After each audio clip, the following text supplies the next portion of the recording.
Good morning, class. Brought to you by the new Faro's Lounge Kickstarter. Happy Holidays 3, Clayface, Joker shining cover with Joker coming through the door a la Jack Nicholson. Why hasn't anybody else done it? Because we are the innovators of imagination. We've been packing and shipping packages. We've been making Revit videos of all of our graphic novel Spider-Man pages. And now it's time to get back on the horse as we go back into Chapter 2 of the AracKnight Returns. Again, go to the YouTube channel. Well, you're on the YouTube channel if you're watching me here, so fuck did I just say that for? Anyway, let's re-go over the script again because it's been a couple of weeks doing shipping. All right. The AracKnight Returns. We're 2 pages in, so today we're going to do pages 5 and 6. Every class, 2 pages. At least 12 panels of dialogue and art direction. As we mine through the Spider-Man series, we are now in the 70s, 1975. What is it? It is May. We are in the spring of 1975. I'm not even born yet, as we'll catch back up to Spider-Man and his lore. All right, small panel shot, pair of hands working. When we started page 1 and 2, we were basically showing how the Vulture was basically double-crossed by Norman Osborn and tried to be killed because, again, Norman was jealous. Norman didn't want them stealing the secrets of his empire. He loves this city. Norman has, of course, captured Peter. You know what? We got to read the pages again to know where we are. All right. Let's do it. It's been a while, so we have to get re-caught up again. We start with a small panel shot of a pair of hands working with a high-tech laser drill as the hands weld a piece into place. Do some grammar checks while we're doing that, right? Many moons ago, during the initial phase of Empire City's construction, panning out of the clothes, we see Adrian Toombs working on a high-beam exhaust port in the undercarriage of what will one day become Empire City's engine. As the sky is below him and he is working on a magnetic gravity belt. He is wearing an early makeshift version of his harness suit, a steampunk version of what will become the Vulture. Adrian Toombs was born to fly. He mastered the ability to harness pure magnetic power and channel it into a gravity suit, locking onto magnetic poles not only to achieve flotation, but full flight. And what did he do with these gifts? He was a crop duster in the wastelands, until I brought him into the fold. I gave him purpose. I built. I designed. I financed his creation. The idea is that Norman is a fraud and he's a psychopath, but he still has to almost get some honesty out in what he says. It's great to characterize somebody with really sharp dialogue. And in return, he donated his efforts to the construction of our empire, using the same tech in his suit to build a magnetic shell around our metropolis, breaking us free of the bedrock and into the future, to be able to take a full city and hover it into the sky. But like any press into paradise, there would be glitches. He begins to fumble with his belt to free himself. Adrian will be immediately crushed up against the undercarriage. He begins to fumble with his belt to free himself as he's almost crucified against the exhaust port. Adrian has blamed me for his demise, but he should be thanking me. I took a skeleton off a farm, wasted potential, and I turned him into one of us. Only one knows the effects of the war had on the survivors below. I knew once Empire City rose from its rancor, there would be droves of Denzians eager to migrate, and everyone with a connection or some melodrama to exploit. I knew it was the utmost importance to keep the secrets of Empire City safe. It's not always about the money, but it can be a motivational disturbance. We see a horrific crunching of the morphing as Adrian is sucked through the exhaust port by some magnetic power he harnessed, almost looking like when Boba Fett was sucked into the Sarlacc pit in Return of the Jedi. It would be easy to call it paranoia. I simply made a chess move, based on what I knew the outcome would be, or could be. Page 2. Following the process of Adrian being digested through the catacombs, cogs and arteries of Empire City, almost like Mario being sucked down the drain in his video games. We see a river of glowing radioactive material also running through the catacombs, cogs and arteries. But I realized my most painful mistake was not overestimating the survival instincts of my architects. It was not realizing that the city I created was no longer a cogs and catacombs. It was alive. It was an entity. It would decide the fate of its creators. It would defy me like a spoiled student eager to challenge its master. We see Adrian crunched, scalded, and nearly disemboweled as he is drenched in neon green radioactive fluid. being bathed and drowned very similar to the Joker in radioactive waste. Adrian screams in agony. I dreamed of a city in the clouds. I dreamed of a skyscraper in orbit. Dreams must be built by soldiers. I can't take credit for Adrian's baptism. He was chosen by the city. Oh, I love that. The idea, the Sinister Six were the architects of this Empire City project, lifting New York City above the country, getting it away from, literally having it secede, not just fucking in politics in name, but fucking physically lifting the city off the bedrock, taking the city off the earth. You know, like that Valiant comic book Ride where Tokyo is orbiting the earth. I love that shit. An exhaust port begins to open as Adrian is about to be dumped out into the wastelands. Many have said that Empire City was the epitome of evil, free to dance and toil while Americans took up arms and killed each other. And I say it was necessary. For the preservation of our people, the center of the coil could only stir the coals, and not lay ourselves upon the ashes, thereby erasing our species' disagreements and hurt feelings. This country falls into two categories: the warriors and the waste. Like a water slide, he's sucked into a funnel and is about to be dumped out a la Luke Skywalker on Cloud City. But instead, the suit begins to lock and protect him, like in a snakeskin. He is bonding with his steampunk vulture suit, becoming one, like it's very similar to Venom. In a perfect world, they would appreciate the irony of their execution. Purified by poison, like you, like me. As the radioactive waste shoots out of the part with Adrian sucked in, we see the river of deadly waste start to blend and dissolve into the next panel. It's to turn blue as we blend the two shots transitioning out of the flashback and into the present. We shouldn't be wasting valuable resources destroying one another. Or even worse, sabotaging this city. Those two beasts intend to sink us back to Atlantis, and I have the means to escape. But for everything you believe about me, I would never leave this place. I, guardian at the gate, I would never allow anyone to draw their sword against my empire. See, Norman, psychopath that he is, this city is his baby. This Empire City, this floating city, this fucking skyscraper hanging from a fucking meteor, it's his idea. He is like a psycho version of Tony Stark, you know? Eerily brilliant. He's our Lex Luthor. Where we see Peter still trapped and rigged up in Norman's bacta tank, healing from the murder at the hands of the Sandman and the Vulture. Norman is talking to Peter, who can't answer but looks angry, scared, and confused as Norman preaches on. That is why you are here, Peter. That is why you have been spared. That is why I haven't taken the advantage of harvesting every inch of radioactive corpse, because I need you. I need you to help me save my empire. If you truly are the hero you fantasize yourself to be, you will see fate standing in front of you. Or I can simply say, you owe me. Oh, that's our first two fucking pages. So that was the first class. Now we get into the last class. We cut to an outside shot of the Daily Bugle building, which of course resembles the Daily Planet building, of our magazine. Caption across the panel reads, "Meanwhile, at the Daily Bugle building." Why couldn't we do this in your office, sir? At the Bugle building, we see Mayor J. Jonah Jameson walking with Now Magazine Chief Robertson and reporter Betty Brandt. We see a small group of shadowy figures in the background while they converse. Because I still consider this my office. I want you to have the exclusive, because I don't want anyone else to know what I'm doing. And what are we doing, sir? We're neutralizing the problem. And what happened to your benefit? Spy.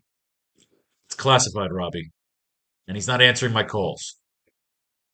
We pan around and see the idea is Nick is working with J. Jonah Jameson, but he's kind of ditched out. He's used J. Jonah Jameson to get into the Empire City, and we have a separate mission of him, or maybe he's still working with the mayor. Who the fuck knows?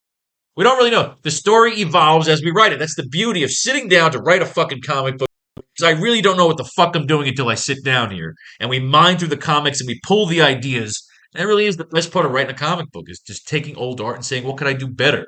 What could I do cooler? What hasn't been done yet? What's been done, but I don't feel like it's been done good? Well, what if this was done that?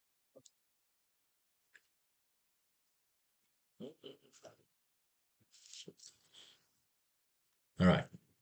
We pan around to see Mayor Jameson walk into the main room filled with low-level villains and makeshift superheroes. Oh, yes, I love this. This scene is reminiscent of the bounty gathering scene in Empire Strikes Back when Darth Vader is using hired bounty hunters to hunt down the Millennium Falcon. Betty runs down the list while Jameson looks on. In the room, we see the Mind Worm, the Grizzly, the Cyclone, Spot Pete, Monstroid, Krillic the Cruel, the Man Killer, Drom the Backwards Man, Orb, Xandu, Equinox, Moondog the Malicious, Catman, Infinitus. These were all the shitty villains that we pulled out of Marvel Team Up. Well, here's the roll call. We have the Mind Worm, the Grizzly, Cyclone, Paste Pot Pete, Monstroid, Krillic the Cruel, the Man Killer, Drom the Backwards Man, Orb, Xandu, Equinox, Moondog the Malicious, and one more, I'm sorry, who are you? Catman. And one more, sorry, who are you? I'm Catman. See, I had to put that in there. Yeah, I'm Batman. You gotta do it. Fuck off. Thank you for coming, gentlemen, and welcome to Empire City. There will be a substantial reward for whoever can take down both the Sandman and the Vulture. That number is doubled, of course. Will bring me Spider-Man. But I want him taken alive. Close up on Jameson angrily and irrationally signaling out Paste Pot Pete like he was Boba Fett holding his giant comical glue gun. No disintegrations. You gotta put it in. Page 4. We cut to an overview of the giant police hovercopters, smaller fight bikes and dirigibles flashing large spotlights all over the skyline of Empire City as they search for the Sandman and the Vulture. Caption over the panel reads, "Meanwhile, as the fuzz bathes the sky, there is still no sign of the Sandman or the Vulture. Closing into the edge of the city, we see a small silo, avoiding any of the light from the vehicles patrolling the sky. What the hell happened there? That sure as shit were the cops who busted in. He's alive." Panning into the dark silo in between flashes of light from the outside, we see the Vulture perched in the center of the flashes. His wings fold around him, protecting him from the light, almost like Dr. Who's arms. The wings are steampunk mechanical, but alive. We see him thinking and meditating. Underneath the perching Vulture, we see a more fog, which we know is the Sandman, struggling to stay in solid form. See, our Sandman struggles to stay in form. I'm not sure. I've always read him. He's as a Spider-Man reader. They always went in and out. They were always very, very, very loose with the rules. One time Sandman's fighting Spider-Man, they just decided he was tired in the middle of fighting. But other times he's fine. Really wanted to establish right out of the gate that while this is a strength and he can morph himself into monsters, it is all only temporary. And like that Elastigirl, Damage Patrol, Doom Patrol, he can't stay solid too fucking long. So it's got to be kind of a curse, of course. Cursed villain is always more interesting. You're paranoid, Adrian. The doc took out that cackling bastard. I know his scent anywhere. The stench of death surrounds him. Looks him like a shield. He is the one who has the doctor, which means he has the leverage. Then why did he come after us? And how come he didn't finish the job? How come I can't stay the fucking one piece? The moisture in this tomb. Close up on the sinister grin of the Vulture as he contemplates his next move. He didn't kill us because he needs something. Each con has their cards. What's this now? Each con has their cards, and neither wants to play. So what's the answer? Do we contact Beck? Have him come down? Gas the whole fucking city? Not yet. We still have to put aside our grudges and meet his price. I believe once we have the doctor, all will come to grasp. Not yet. We will have to put aside our grudges and price. I believe once we have the doctor, all will come to grasp. So I like this. They're making allusions to whether or not they should bring in Mysterio. And again, we got fucking 5 chapters of the story. 1 chapter's done. We're in chapter 2. 5 chapters we're looking to do here because the AracKnight 1 was 4 chapters. The goal is to go big the second one, not for the purpose of filler, for the challenge of a bigger story. And the idea is we do a third one, we got to make it 6 fucking chapters. Every time the story bigger, you have to add another layer. You have to make the universe bigger. And you can't just rely on just rehashing the same story over and over again. And there's no story left, you give up and go to the next fucking character. I want to write this fucking character until I'm just bored writing this fucking character. Game of Thrones, baby. Game of Thrones. Going for fucking 6 goddamn big fucking novels. Bigger every time, like George R. Martin. We cut away from the close-up of the vulture to morph and blend the shot into a close-up of the living brain, aka Dr. O, floating and gestating in his chamber. Animated yet reserved as Peter looks on, still somewhat shaky from having just been released from his own back to prison. What have you done here, Norman? How is he still alive? Oh, so Peter's out of the tank, right? Okay.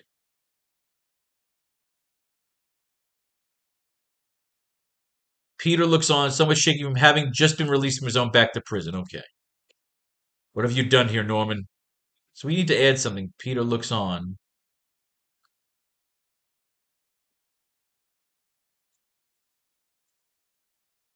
Still somewhat shaky from having just been released from his own back to prison. Do we have Peter wrapped in okay. Peter is wrapped in a ratty looking robe. Almost like the robe worn by Brad Pitt in Fight Club. Again, you could add a little fun. You could add a little some comical elements, some cool little throwbacks into other movies, you know? What have you done here, Norman? How is he still alive? Hatred can be a powerful agent, Peter, and the same venom that runs through your veins courses through his brain. He is kept alive by the marriage of science and nature, and I'm sure he has you to thank for his evolution. I have been working on adapting a voice box, but I'm often afraid of what he will say. After being pent up for so long, perhaps when the war is over, we can what, Norman? Share a cup of coffee and some blueprints? Rebuild the doctor as the ultimate science project? I'm not going to thank you for saving my life because we both know you're just using me. Take out your trash. And I won't be surprised when you look for your moment and sell me out just like you did to them. While Norman continues preaching, Peter looks upon the back of the tank holding the lizard. Just like you did to whatever this is. Another one of your successful creations. While looking peaceful, Peter almost catches the lizard's eyes opening, like he is watching Peter, or sleeping with his eyes open, like reptiles often do. It's that sleek horror movie moment where the monster just starts to awaken, jostled by Peter's presence. Very well, Peter. A temporary alliance. One that begins with cynicism and ends with redemption. As for our friend, the lizard, he's a work in progress. But then again, aren't we all? Now, if we're done being dramatic, we can discuss your new awesome. Oh, so that's how we ended it. That is how we ended it. We literally ended it with Norman Osborn saying we could discuss your new arsenal. Norman's going to outfit this motherfucker. So now we can have some fun. We can add some gadgetry to Peter. We haven't even seen Uncle Ben in this fucking chapter yet because Peter's been all fucked up, trapped in a fucking tank. So we know at some point Peter's got to meet up with Uncle Ben again. We've got to connect Peter back to the mayor. Remember, the mayor's got 400 fucking bounty hunters going after Peter, the vulture, and the lizard. We can have them all get fucked up. So we are really setting up some fun little plates to spin. So now we got to decide how to spin them. All right. 12 panels is the goal. 2 pages. 12 fucking sets up of dialogue. Let's make some fucking magic. Let's make some comic books. All right. Let's do some mining. We have our notes here. What do we got here in the notes? If we bring New Orleans to our storyline, we will call it Storyville. It's very Venice because of the flooding. We've established this. We would like.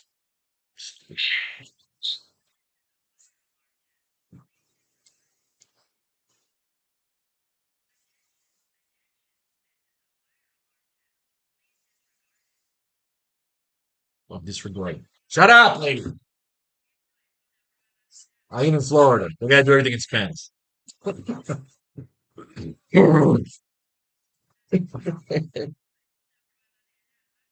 Class is disrupted. Are you done? Thank you, lady. All right. We want to bring in a spider mobile. I just haven't figured out where to bring it in yet. Catacombs of Empire City. Individuals, superhero, slave labor. Villains against each other. Facts. We can use something where Peter can almost trick all those bounty hunters that are being sent after him. The Doctor wants to get together with those. Remember, the Vulture and Sandman have kidnapped scientists that are working on their master project, the body, the suit. We have to get Sandman in that suit, or we have to just make it to the suit. We have to get Osborn together with Vulture and Sandman. We got a lot we're setting up here. And the key is to try and mush it together into a really interesting, imaginative, and creative fucking vision. I thought about making a deal with the Doctor, but I knew he'd only work at best when he is openly and truly defiant. Jameson needs help to cure his son. Slave lay a crystal from the Inhumans. But Crystal marries Quicksilver, so that's not going to work. Kill Black Bolt, new warlord of the Inhumans. Slave Leia Decina, Frozen Doc Savage. We will get to that. I don't need these Fantastic Four covers, I don't think, right now. Until we actually start writing Fantastic Four. So we'll get to that. Moon Gem. All right, so let's get out of here with our notes. Let's move the notes to page 6. Gigantic laser machines. Not ready to take him out of Empire City just yet. All right, move the notes to page 6. Joker and Batman moment. We're not having that yet. Your code will eliminate, and I will always retaliate. That's when they get to the end. The catacombs of Empire City, which would be the ruins. Bring New Orleans in. All right. So we have set up again.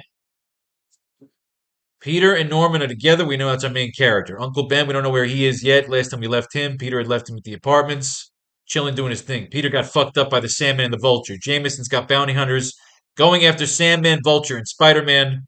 Spider-Man is now currently with Norman Osborn, who is about to outfit him with new weapons. We have to jump out of there and come back to them. We swing the story around. Let's do some mining. It is spring of 1975. I must be seeing things. All right, we are getting into the beginning of the clone saga. Well, this wasn't the clone saga. This is when they first introduced the clone ideas. All right. Conway's Run. Always a fan of Conway's Run. I'm sure they forced Conway into this clone story, but they never thought it would come back many years later to haunt and almost destroy this wonderful title. You know, it's like you go through the Spider-Man lore long enough, you'll see it get really good, get really bad, get really awful. That's what it is. All right, so they are in Paris. We have Peter Parker currently in Paris. Some character named the Cyclone kidnaps Robbie and leaves me buried under half a ton of rubble. Last issue. All right, so in Paris, to the things Notre Dame. J. Jonah Jameson was kidnapped for some reason. There was a ransom note. He is gone with Robbie Robertson, who again is now the leader of Now Magazine. Jameson's the mayor. We showed Robbie Robertson and Betty Brant were in the office. They are there looking upon Jameson hiring these bounty hunters. We have to bring these bounty hunters in. I don't want to just make them throwaways. It's been done too many times. We can bring this big setup and then the villains kick their ass. If we're going to do it, we got to make the art count, make the body slams count, make the fucking even death count. Really get a good battle royal fucking scene out of this issue. We can. Money to be paid, negotiable stocks. All right, so we got to figure out why. This guy, the Cyclone, fucked up Robbie, fucked up Spider-Man, got away, spun Peter into a fucking wall. We put the Cyclone into the bounty hunter scene so we can use the Cyclone. We can even bring these bounty hunters into it now. They could be the next scene here. They stalk the city. Somewhat sweaty spider suit. Spider-Man has got to bring $1 million in negotiable stocks. And again, we got the Spider-Mobile coming into the story. Mysterio's been fucking with Spider-Man's head. What's in your pocket? Yui. So I'm thinking maybe Robbie Robertson was now kidnapped because he's disappeared. Aunt May's on the phone, then all of a sudden Aunt May turns around, and what does Aunt May fucking see with a knock on her door? Gwen fucking Stacy. They see Gwen Stacy. And she passes the fuck out. She goes, no, that can't be. But Gwen, the clone, is running around. We find out later on, of course, the Jackal was in love with Gwen Stacy, Professor Warren. Aunt Man was passes out in the snow. She's thinking about Peter. Peter, of course, is still in Paris with that stupid looking sweater. Cyclone comes in. The Cyclone's thug are going to fuck Peter up. They don't know that he's Spider Man. He has to pretend to get the shit kicked out of him. They take the ransom money. He takes the ransom case, the attache. He is traveling through the streets of Paris, the romantic streets of Paris. He is waiting for the ransom drop. So we can do something in here because remember we have scientists that are currently in the possession of Vulture and Sandman in our story. Peter is going towards Notre Dame. He is swinging across the skyline. He is going across the River Seine. Do we want to bring this? We want to bring Paris in? Not yet. We're not leaving Empire City just yet. Our story is still here in Empire City, our floating city. So now Jameson's tied up. We understand how he got caught up in fucking Paris here. We have experienced defeat on a very personal level has made us strong. You Americans are weak. Monsignor, this device would have been the world's, but your country refused it and rejected me. I was a NATO engineer and I developed the Cyclone as a weapon of war. Oh, look at this. All right, we got some origin. But I was told that NATO did not require my invention since all exotic weaponry would be purchased only from America. I was also told NATO did not need me. You are blaming Americans because of your own incompetence? You're crazy. Oh, he cracks him right across the fucking face. I thought this was a kidnapping. Or don't you want the ransom after all? All right, we got the money. Sorry, Charlie. I don't like your attitude. So Spider-Man kicks them both in the face. The Cyclone injects his fucking stupid Cyclone fucking toy. They start fighting. They start brawling into the thing. He starts whooshing Spider-Man to a fucking Cyclone turn. Smashes him to the fucking wall. Smashes him into the vortex. Spider-Man has to use his science, get into the middle of the vortex, and then basically fuck this man up. But then he recreates the vortex by basically blowing the fan onto the Cyclone. The Cyclone is the power incarnate, but he is undone by a goddamn fan.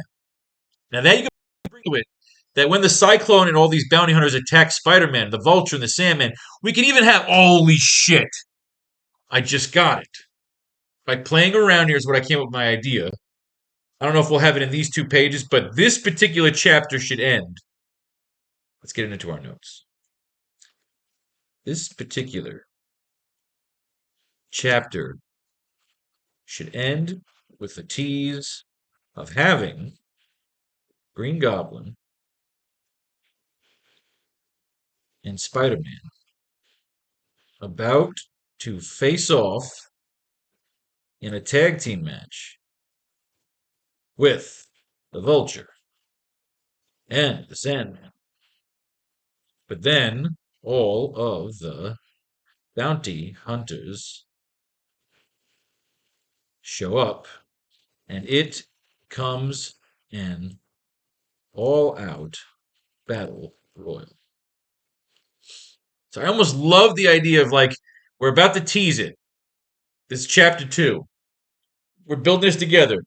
Fucking Osborn's giving Peter a bunch of really cool fucking gear, but of course the gear might turn on Peter, or it might just start studying his DNA, or injecting him, or tightening up. Something, of course, will always be an ulterior motive with Norman Osborn, right?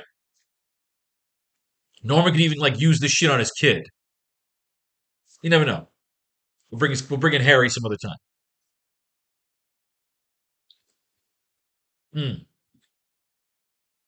So what was I doing? Oh yeah, so I love this idea. Okay, it's the 2 of them showing up, Vulture and Sandman. We're about to have this big fucking face-off. Just as they're about to go in, they're attacked by all these fucking bounty hunters.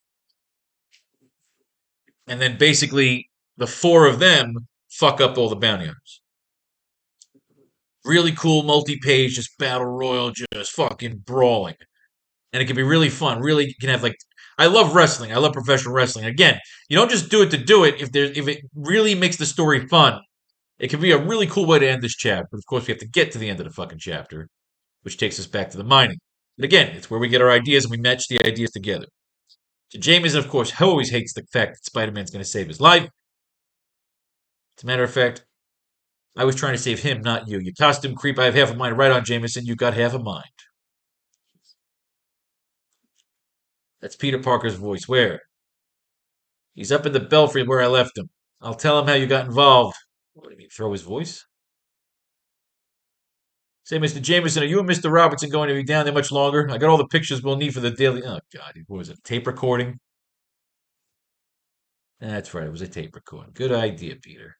Thanks to this remote control activated tape recorder, I've convinced Jonah that Peter were here simultaneously. All right. Well, he's got to do that. They go to the airport. They're back. They're home. I thought Mary Jane was going to meet us, Peter. So did I, Mr. Robertson. I sent a telegram from Paris before we left, but I guess she couldn't make it. Who cares about your scatterbrained girlfriend, Parker? Don't you realize I could have been killed in Paris? A kind-hearted publisher wouldn't hurt a blasted fly. All right, so Jameson, of course, the mayor. Now, the mayor's hired bounty hunters. Anna Watson's at your front door. It's your Aunt May, Peter. Miss Watson, what? She's in the hospital. She saw, I don't know how to explain it, Peter. Upstairs, your apartment. Peter pounds upstairs. Fear for his aunt. Another emotion. And then he sees. The sudden knowledge overwhelming that after tonight his world will never be the same. Gwen! Gwen Stacy is alive. You're alive! For one mind-numbing instant, Peter stares, and then it all goes black. If you think this was a way out ending for Madcap Marvel Mag, wait till you see what's in store for you next time, when we find out the Scorpion's back in town. Who knew? This was the Marvel age of comics. So we have a choice here. We go into this next issue, or if we're going chronologically, the next thing in the Spider-Man lore, since again we're writing a second story, is we go over to team up. Because we're caught up now. This is May, and now we're going into June of 75. But this is also May. These two will be coming out at the same time. If you were at home and you were a young kid, I wasn't even born yet. I'm not born for another 2 years and 1 month. So I'm still an itch in my daddy's pants here. But you're here and you're home and you've got yourself a Marvel fucking subscription. And right next to it, right next to your Amazing Spider-Man on Itchy Foot, is Marvel Team Up 33. Where we got Spider-Man teaming up with the Nighthawk to take out. Now, remember, if you remember the Looter, we couldn't put him into our Bounty Hunter scene because the Looter, we fucked Looter up in the AracKnight Chapter 2. He was a throwaway villain stealing a meteor. Spider-Man takes him out just as he's about to deliver him to the cops. That's when the Chameleon sabotages Spider-Man's web, and that's the first attack. So we use the Looter. So let's see what the Looter's been up to, because this is the first time we're seeing him since literally Spider-Man beat shit out of him in that old issue. Now, we got something to use for a possible ending of this chapter, but we still don't have anything to continue with chapter 5, page 5 and 6. Again, we've left off with Spider-Man being outfitted, so we can't jump to him being outfitted yet. We can. We could do that. You could do a montage. We could do a montage of the Green Goblin outfitting Peter.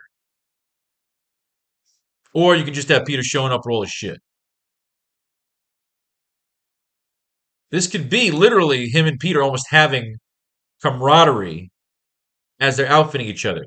You can also run it we can run it simultaneously with Vulture and Sandman, working up that suit. Instead of waiting to get to the end, if we're not building to an end, let's just get to that now.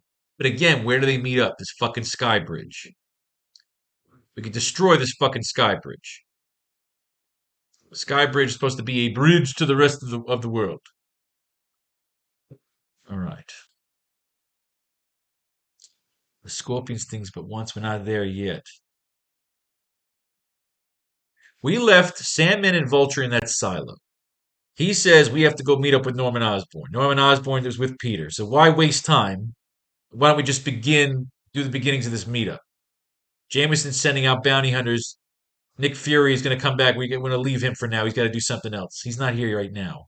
He just armed the fucking cops. So what are we doing? Are we coming into a battle royal now? Do we want to just get right to our fucking battle royal? Why waste time? Why waste time? Let's see what we get out of this issue. I'm thinking we just start going right to the fucking battle royal. Who the fuck is right? Annoying. 14 go. These late payments. All right, let's go. Da-da-da. Anybody here know a guy named the Media Man?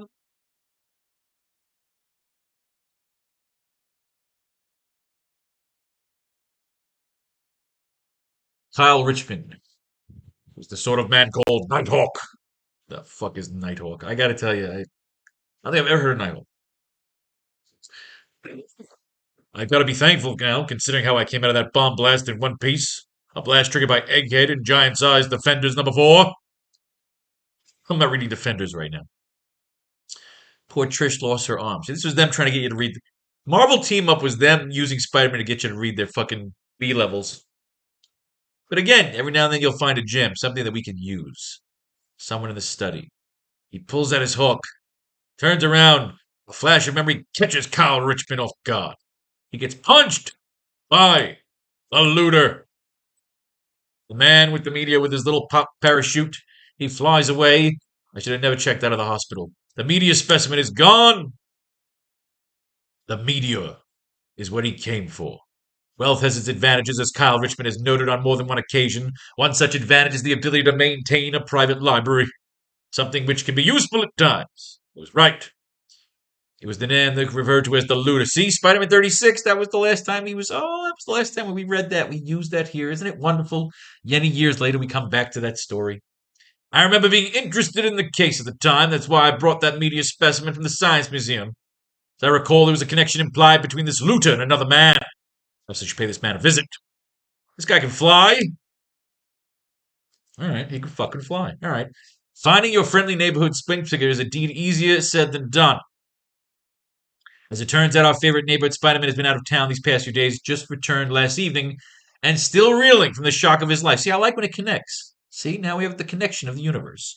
All of which is to say he is not in what you call a basic good mood. Don't take our word for it. Pick up Spider-Man 144. See, I love that.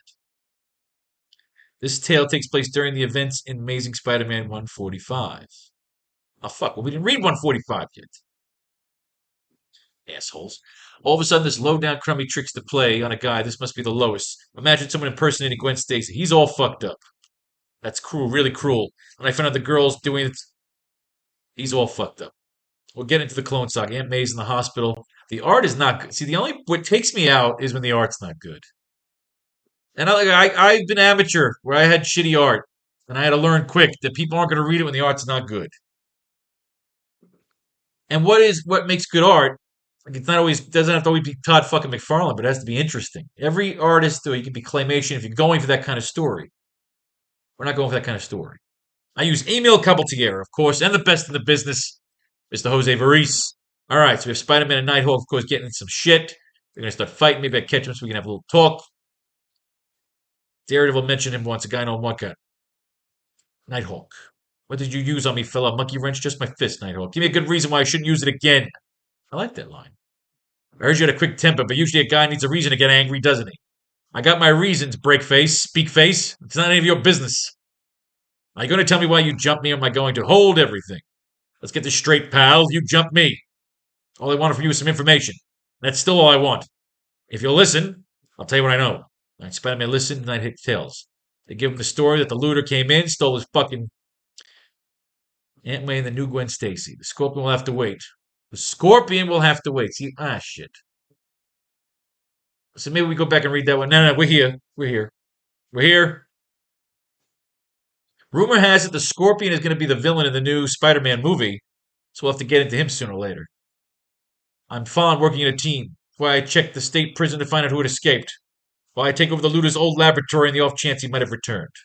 All right, so Spider-Man is teaming up with the Nighthawk. 30-odd minutes later, as the sun lifts towards its zenith, familiar figure darts across the upstate New York countryside, having towards the hulking gray building which stands as a symbol of the law and order society. Prison. We're in the prison. He's hanging out. This is normally the recreation hour. We couldn't have them wandering about. The name's Carmichael. Yes, sir, Ivan Carmichael. You said there was a prisoner you wanted information on. Well, perhaps he's been an absolute model prisoner. He obeyed all the regulations, bothered no one, and behaved himself admirably.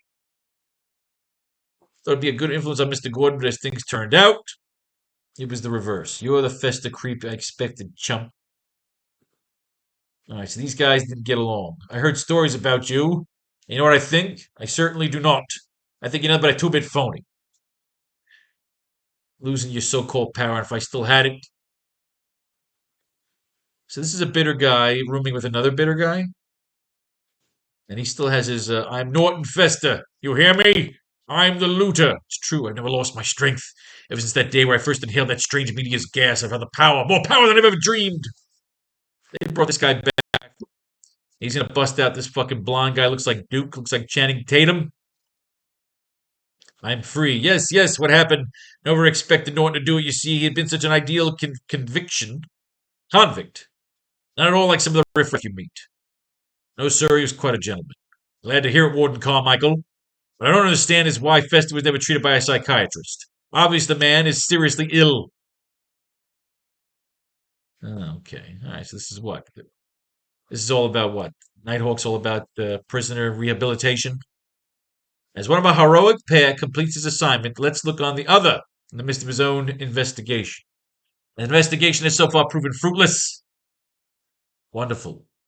After busting my back trying to locate the looters, Fester's old lab, I find out a religious group has taken over its headquarters. All right, interesting. Apparently, they bought the entire building soon after Fester went to jail. Some group named the Innocents of God. Now we got religious cults. All right, suddenly Marvel team ups gotten interesting. I haven't been a fan of this title, if we're being completely honest. I got interested in it. They wrote about it, how it was really sharp and witty, but I just haven't seen it yet. I'm still trying to find it. All right, so the looter jumps Spider-Man, punches him in the fucking head a couple of times, UFC style. I've rechristened myself the Meteor Man. You have to admit, my friend, this forward does have a bit more flair than my previous pseudonym. He was the looter, now he's the Meteor Man. Aunt May's heart couldn't survive the shock of Peter Parker's death. And Gwen. He's got Gwen on his head. Gwen on his head. I've been wandering around in a daze ever since that girl pretending to be Gwen Stacy first walked into my life. And he got fucked up by the Scorpions. Now he's gonna kick this guy in the fucking back. The guy goes, got his little pop fucking parachute. He's flying away. Terrific, I've done it again. We need gadgets. It's like if you're gonna have Norman Osborn's gonna outfit Peter, I feel like that's where we are now. Rather than jump back and out again, let's get to the Sandman getting his suit. What should we do with him? Give him some roses and send him on his way. He's a sick man. He needs help. Much sure sending him back to prison is the sort of help he needs. Oh, this guy's a liberal. Spider-Man's a Republican. So now we have the bipartisanship is coming into play, even with superheroes. Nighthawk believes. These days, more helping than hurting. That's a laugh. All right, the religious cult. Uh-oh, who's this guy? Any case, you prove more suitable subject for our rite of purification. And if he lives in the spirit of the Lord, he might even survive. Jeremiah, the last true prophet of the Lord. Bring him to me, children. So speaks your teacher and your master. What does he want? Oh, Spider-Man. All right, so they want... We have this already. Norman could be recruiting Spider-Man for that. Remember, Craven was going to sacrifice Spider-Man, harvest his organs, his blood. So we did this already, but I like it. The Death Cult. In the meantime, be sure to pick up Spider-Man 145 and the Spider-Man's battle with the Scorpion. Enough said, faithful one. Nice. And if I'm a little kid, they did enough to lure me in. All right, let's get some outfitting going on here. Oh, let's pull that back up. All right. Instead of teasing the tag team, let's get to the tag team match. Let's talk about your arsenal. What I want to do here, let's let this cool off. The computer's running hot. Oh, that's hot, yeah. Is run a sort of outfitting montage. Like two professional wrestling tag teams getting paired for battle. Joe, Vulture, and the Sandman with their group of scientists and a large pile of mechanics and gadgets around empty armored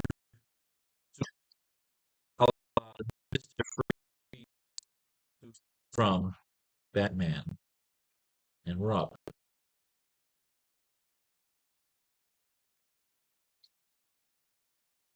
The thing is, I don't know if we should go to the suit yet. They could build. They need. I don't know if he needs the suit. What does the Vulture and the Sandman need if they could build the suit? So maybe they shouldn't build the suit yet. These are the questions we have to ask. Also, good. God damn. Fucking phone on silent. Phone is annoying when you're trying to write. Sandman right now is a blob. Right? He's a blob. He could be solid for a little while and then he falls apart. So they need the suit. He needs the doctor for the suit. So they can't have the suit built yet.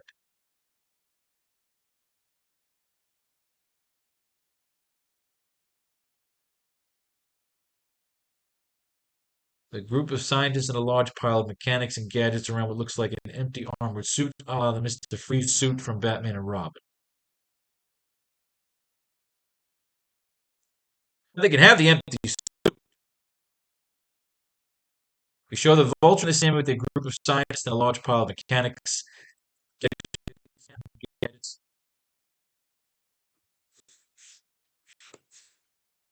Steampunk mechanics. We love the steampunk. Mechanics and gadgets around what looks like an empty armored suit, a la the Mr. Freeze suit from Batman and Robin.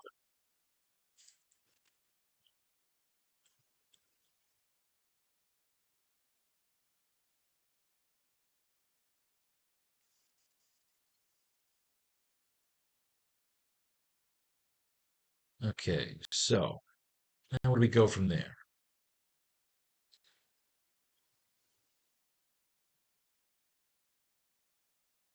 Because the idea is, where are they meeting up? Everything writing is questions, questions, questions, more questions. An outfitting montage, like two professional wrestling tag teams getting prepared for battle.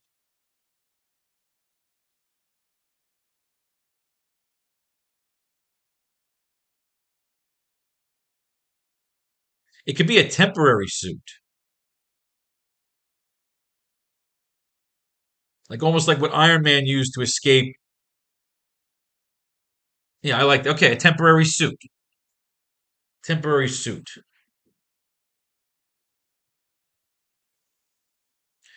We show the Vulture and the Sandman. If they just want to rescue the Doctor, they can have the fucking suit, and that's what the scientists were for, to build the suit.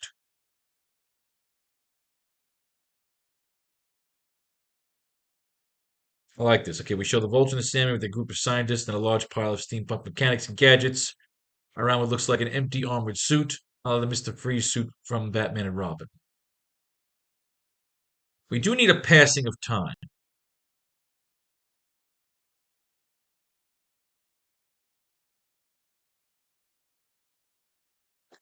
Very well, Peter. A temporary alliance, one that begins with cynicism and ends with redemption. As for our friend the lizard, he's a work in progress. But then again, aren't we all? Now, if we're done being dramatic, we can discuss your new arsenal. So I love that ending. So now where do we go? Where do we transition? And how long do we transition to?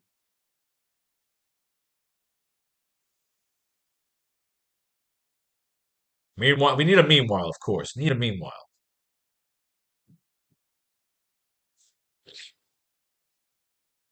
To a sort of an outfitting montage, like two professional wrestling tag teams getting prepared for battle. Show the Vulture and the Sandman with their group of scientists and a large pile of steampunk mechanics and gadgets around what looks like an empty armored suit, a la the Mr. Freeze suit from Batman and Robin. The idea is he could be looking upon the suit, but he can't get in it yet. We need to go over with these scientists what he needs from Osborn. Osborn, of course, will be telling Peter while he suits him up what the fuck he needs from them.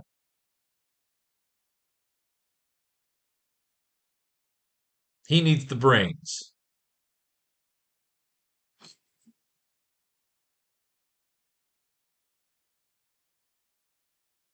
I like this. Okay, let's go somewhere. We're going somewhere. We got something. Let's get a little pump of cannabis. Like Randy Marsh.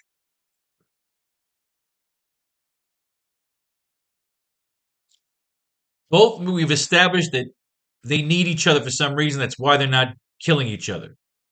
It's stupid if they don't need something because then they should just kill each other. So as a writer, you need to create a good enough reason that they're not killing each other right now. What do they need from each other? Norman, of course, is a fraud. There's only so much he can do. He's got to admit this.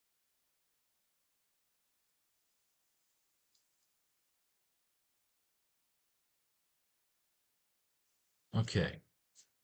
We show the vulture and the sandman with their group of scientists in a large pond. Okay, so we need lines here. Okay, so what do we have? Who are the doctors we had here again? It was Jorgensen, Harrow. Gotta open that other fucking file. Fucking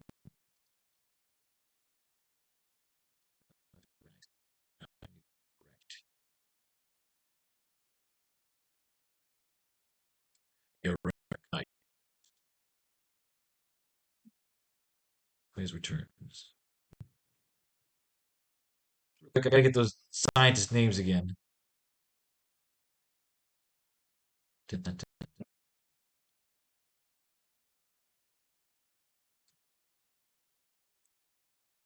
Jonas Harrow. Big notes here.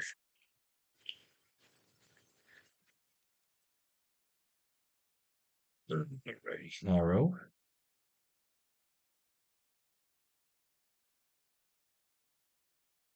Harrow brains.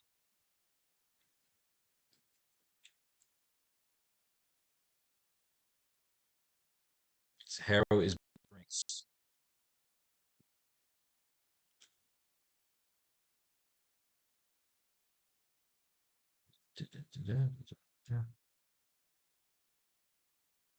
Jorgensen.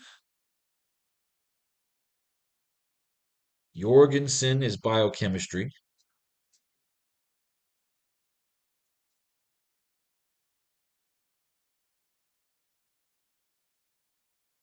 Who's the other guy? Thaxton. Thaxton is biochemistry. Thaxton, biochemistry. Jorgensen's is blood, hematologist. Jorgensen, hema. All right. Jorgensen. Hans Jorgensen. Blood. Transferring blood.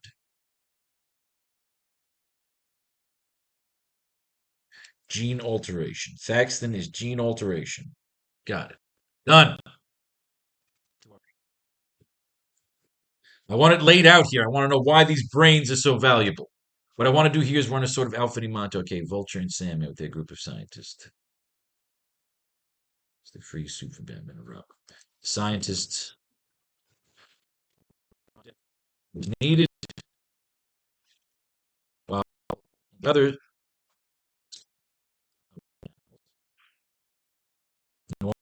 explain from Peter what he needs from them. How he outfits Peter.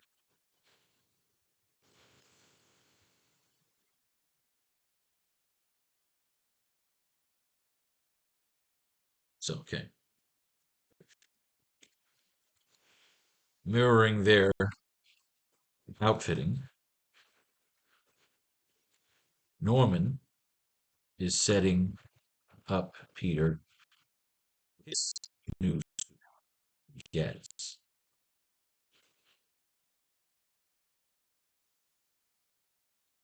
So it's like you're gonna switch off in the panels. It's like three, depending on how many panels you do, where they're each from each other. Why each one is alive? Why each one keeps alive?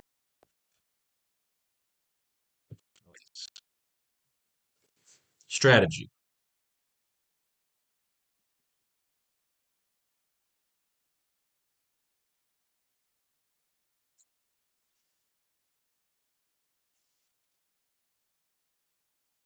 Chess game.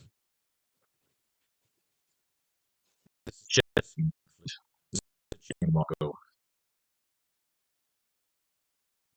your prize. This is your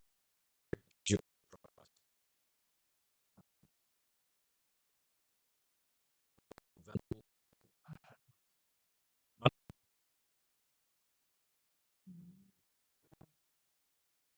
This is a chess game, Marco, and this here is your prize. More valuable than money.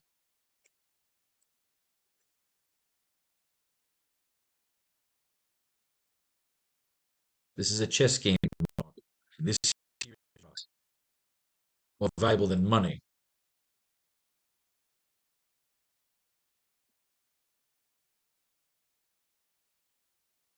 More valuable than money. Sam, man.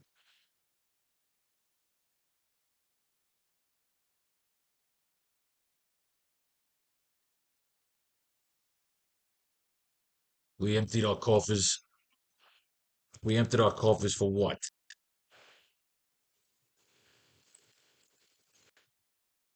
This shell? This empty shell?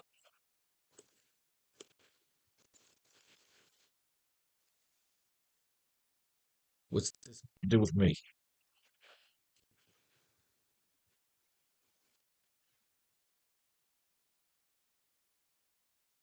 Oh, he knows this. This is stupid dialogue. He knows this is what he wants. He can't.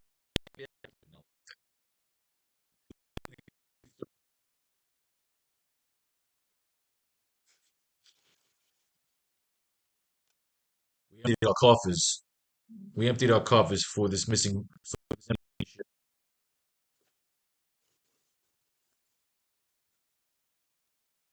We emptied our coffers for this empty shell.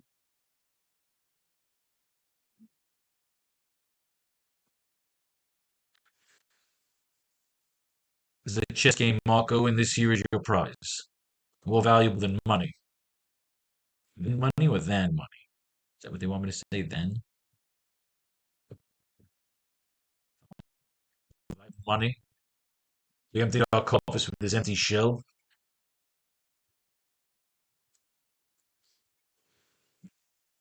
He knows what it is. I'm not ready to call it a home yet. We emptied our coffers for this empty shell. I'm not ready to call it a home yet.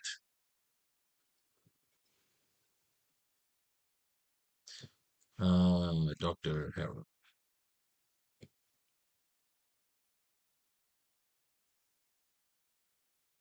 This would be a temporary home. See, remember, these scientists, again, we talk about biochemistry, hematology, and the brain surgery. They're not builders. They're not builders. This will be temporary. This will be a temporary solution. Not very long yet. We emptied our coffers with this empty shell. I'm not ready to call it a home yet. What kind of battery is it getting? We emptied our coffers with this empty shell. I'm not ready to call it a home yet. What kind of battery power? What kind of battery power is it getting?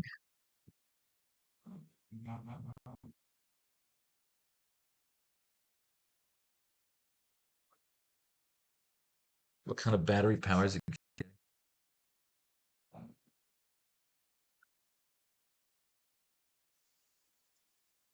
Arrow. She's only a solution, Mr. Marco. It's only a temporary solution, Mr. Marco. We are we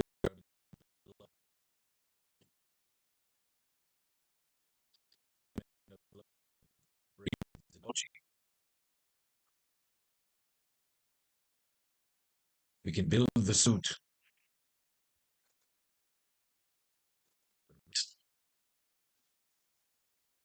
running it to encase you.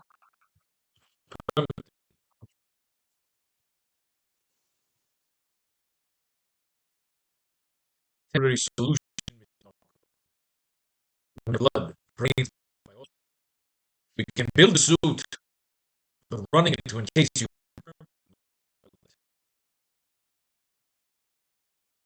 Well, that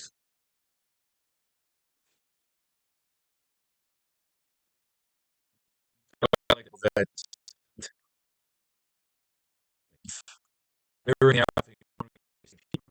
suit. Yeah, like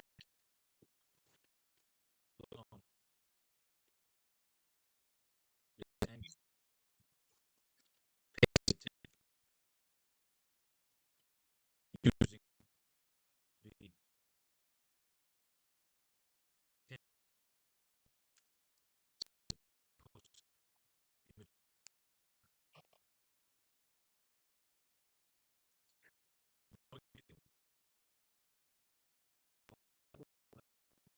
the push.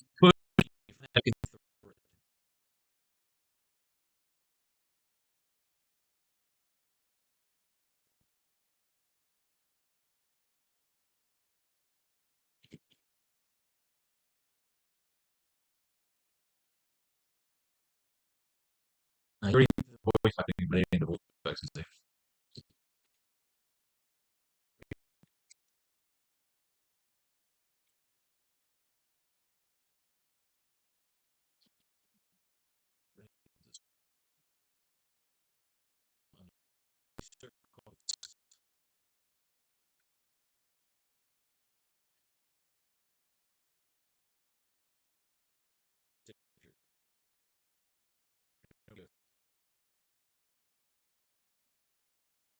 Tell you,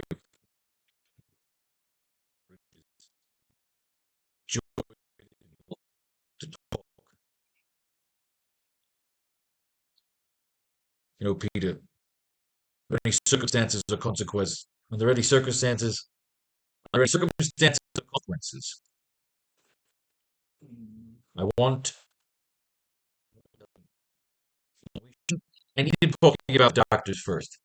We can build the suit to permanently. Well, that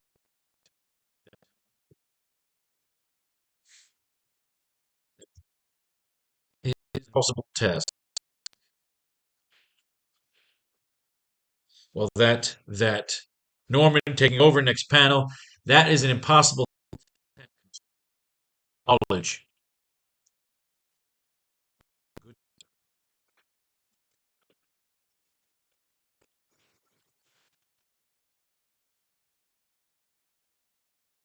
Why they killed you?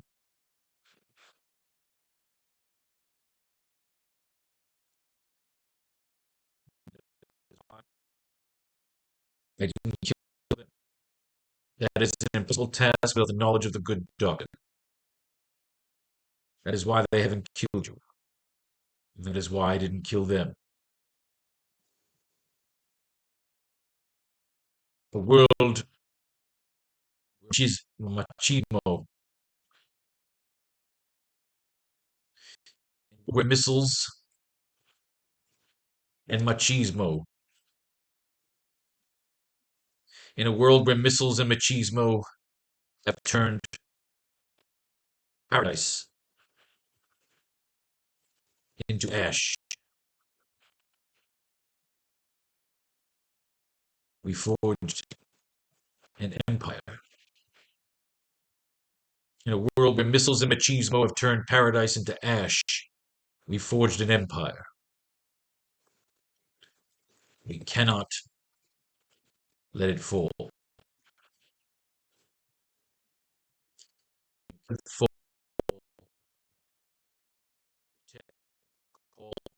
ourselves knights. Ooh, I like that. In a world where missiles and machismo have turned paradise into ash, we forged an empire. We cannot let it fall and pretend to call ourselves knights.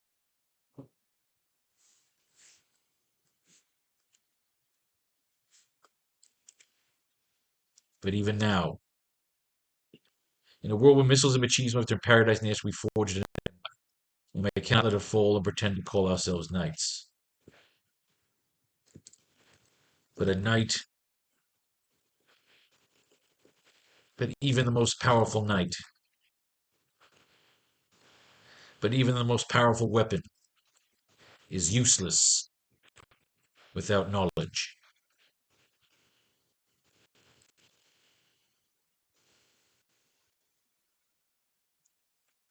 And why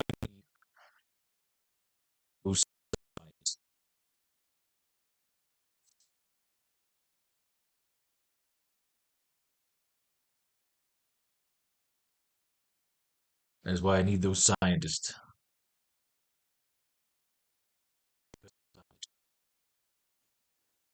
Because I am limited. Because I am limited by means, by the ambition. All right. So this, but even the most powerful weapon is useless without knowledge. That's why I need those scientists. Because I am limited by the means, but not by the ambition.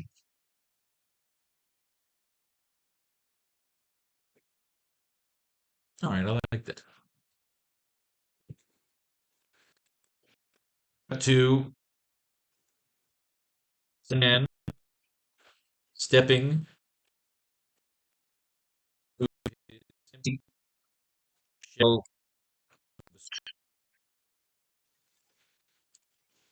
Scientists start to put makeshift steam plugs,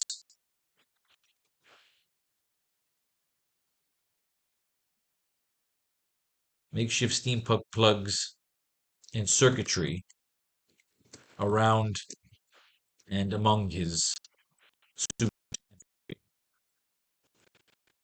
He is a tough, even he.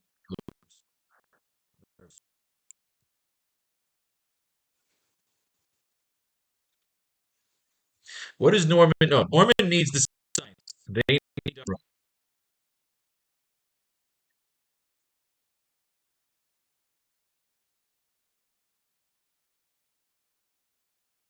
All right.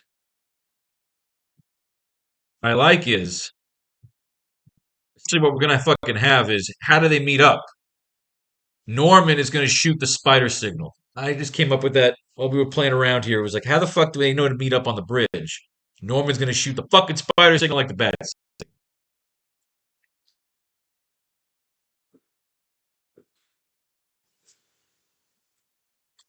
We cut to the Sandman stepping into his empty shell of a suit as the scientists start to put makeshift steampunk plugs and circuitry around it among his suit and frame. He's a tough criminal, but even he looks nervous. As the science, the vulture,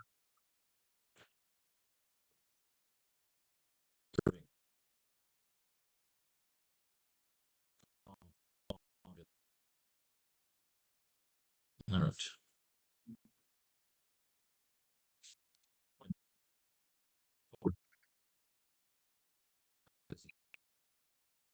Let's make sure you know his voiceover.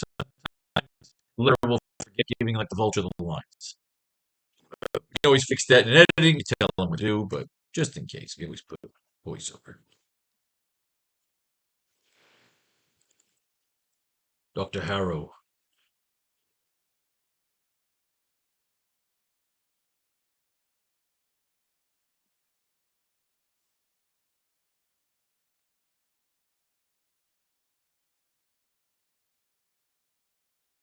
They captured Dr.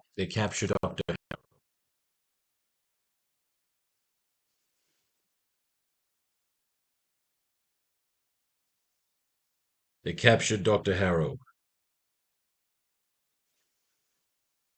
Who I was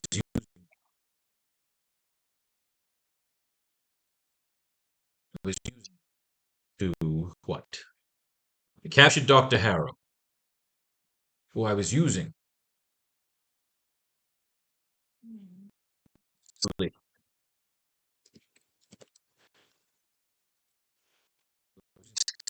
For the brain, doctor,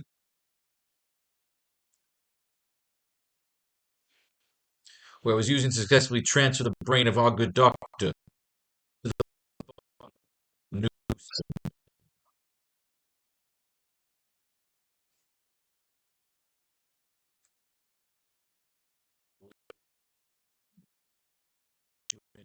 Oh, I love it.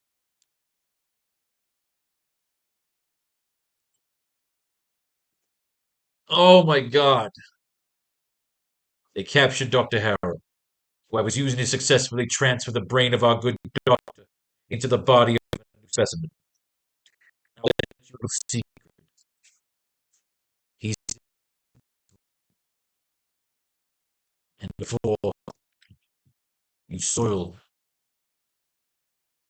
and before you soiled my borrowed.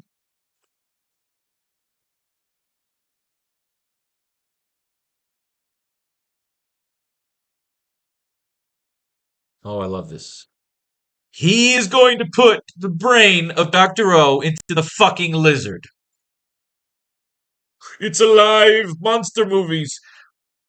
They captured Dr. Harrow, who I was using to successfully transfer the brain of our good doctor into the body of a new specimen. And I will let you in on a little secret. He's in this room. And I'll let you in on a little secret, Peter.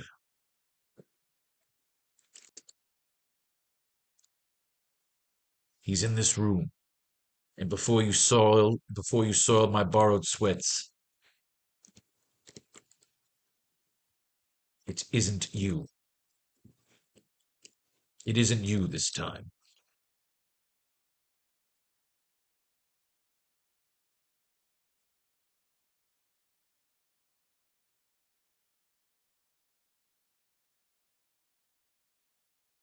Oh shit, this is Dr. O's fucking, like, just big monster fucking project here.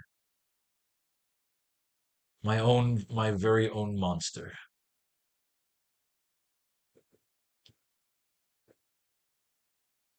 The dinosaurs ruled the planet. The Green Goblin. Oh, I'm liking it. See? We're getting dark. I love it. We're getting dark. We're having some fucking fun here. Stepping into his empty shells. The Sandman's getting into his suit. And I'll let you in on a little secret, Peter. He's in this room. Before you soiled my borrowed sweats, it isn't you this time.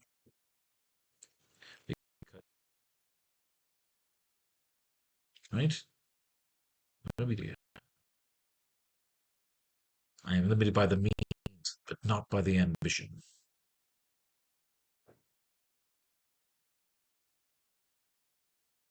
Where I was using to successfully transfer the brain of our good doctor into the body of a new specimen.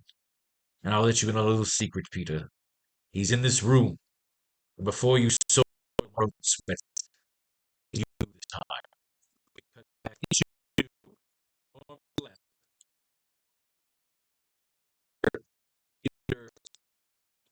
Looks on like a victim in a horror movie.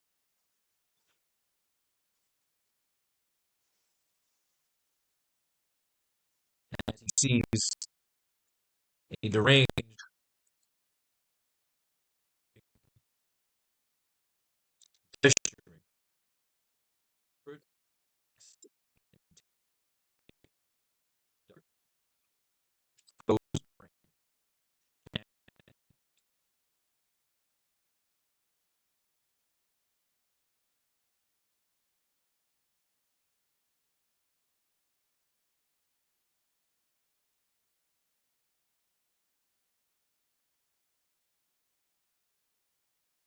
Peter, you can't,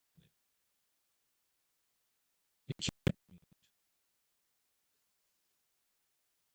my very own, my very own monster. But I do, Peter. But I do, Peter. I do. Those it's ruled was the dinosaur who once ruled this. I am merely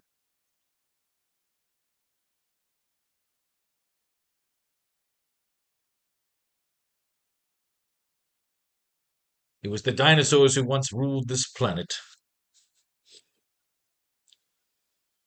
I am merely what?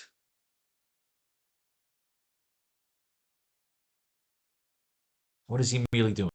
I'm merely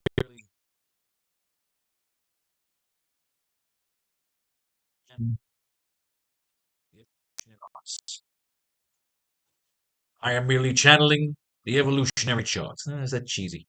You can't mean it. My very own monster? But I do, Peter. I do. It was the dinosaurs who once ruled this planet. I'm merely channeling the evolutionary charts. We go back to the vulture and the sand.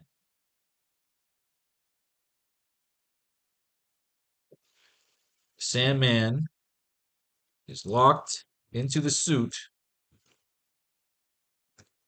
has several openings, shoot out the steam, and start to crank and move as they control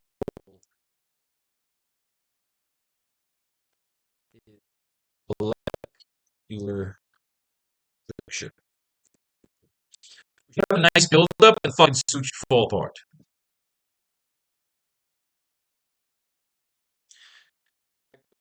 Sandman, where the sand is locked into the suit, as several openings shoot out, crank and move as they control his molecular structure. Its effects of the cranking steam. Oh,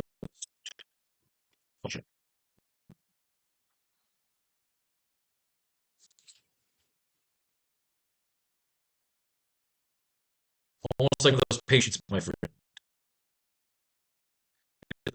Sandman is locked with several shoot out steam and start to crank and move as they control his molecular structure. Norman.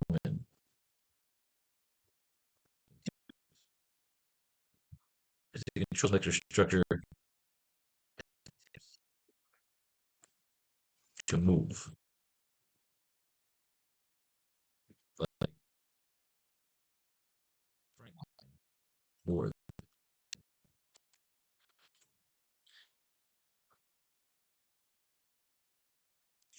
there's also like the Duwadi.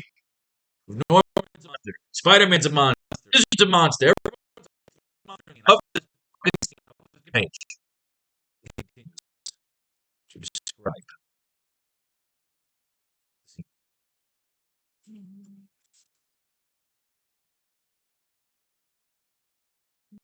Love making fucking comic books.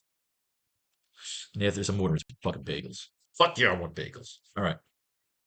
Back to the Vulture and the Sandman, where the Sandman is locked into the suit. Several openings shoot out steam. It's like, shing, like Iron Man fucking thing. Or the Tin Man, or the first Iron Man.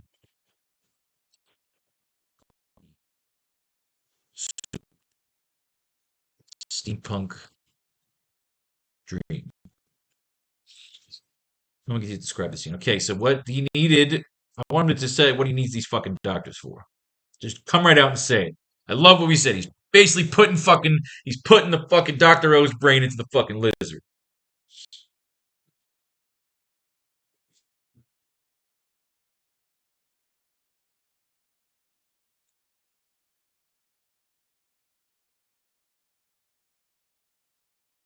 In order to ensure the successful transfer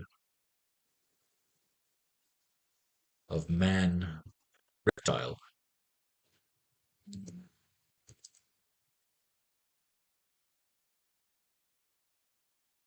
I need. Who's the biochemist again?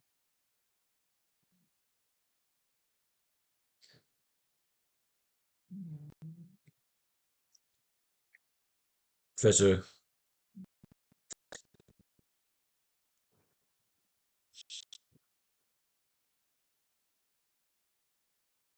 in order to ensure the successful transfer of man to reptile, I need Professor Thaxton.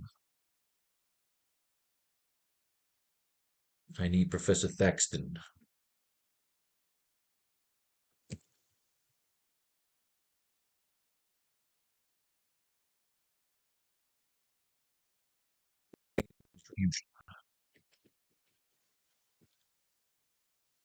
And I need Professor Jorgensen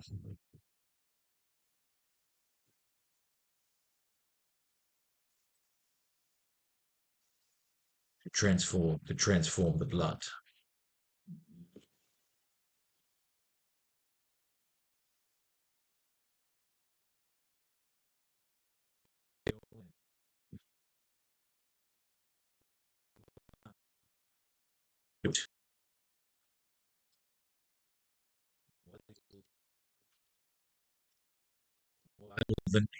So again, it comes back to the line that Vulture said, more valuable than money. He's the only man on the planet who can do it. More valuable than money. To perform the transfusion,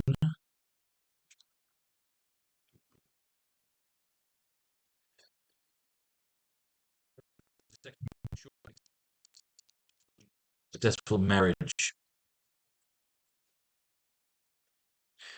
In order to ensure the successful marriage of man to reptile. Of man and reptile. In order to ensure the successful marriage of man and reptile, I need Professor Thaxton to perform the transfusion. And I need Professor Jorgensen to transform the blood. The only men on the planet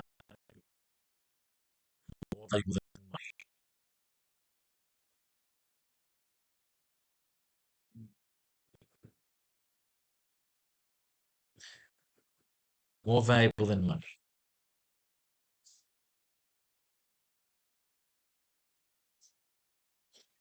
More valuable than money. So we cut back to Peter. And again, let's get a nice little one-on-one showdown here. Or a good little back and forth. Back to Peter.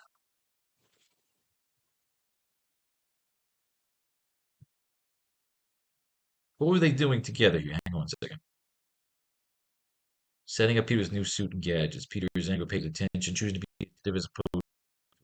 God damn it. Ugh.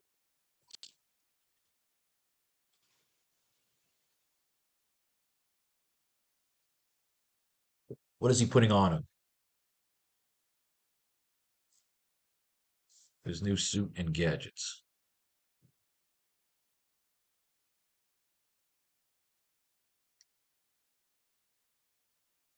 Peter is shirtless and still severely scarred. Peter is shirtless and still severely scarred all over his body.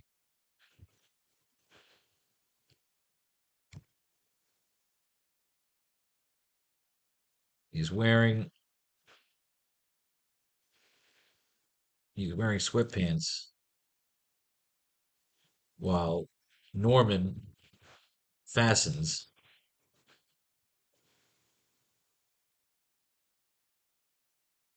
skeletal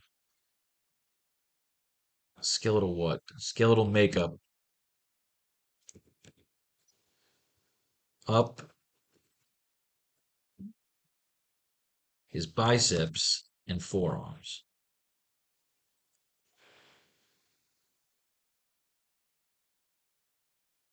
setting up what looks like new web shooters for Peter. New high tech web shooters for Peter. The scene mirrors Lucius Fox setting up Bruce Wayne or Wabe, Wabe, or Q, setting up James Bond. Peter's angry but pays attention, choosing to be attentive as opposed to immature. I like that.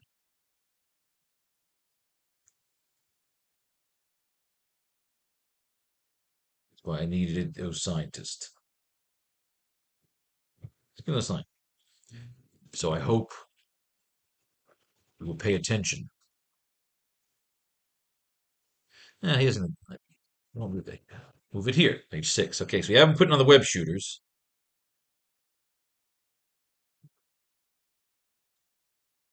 You can't mean it, okay. Panel 4.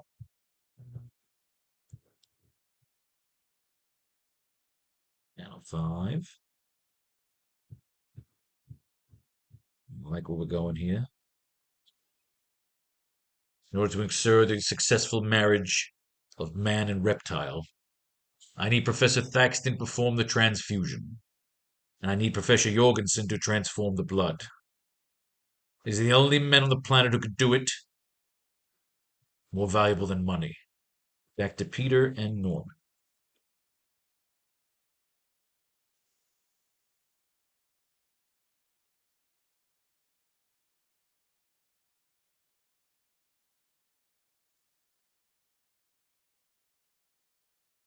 Where we see Norman holding up what looks like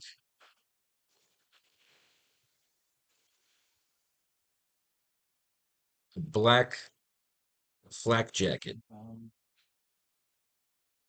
almost like a trench coat.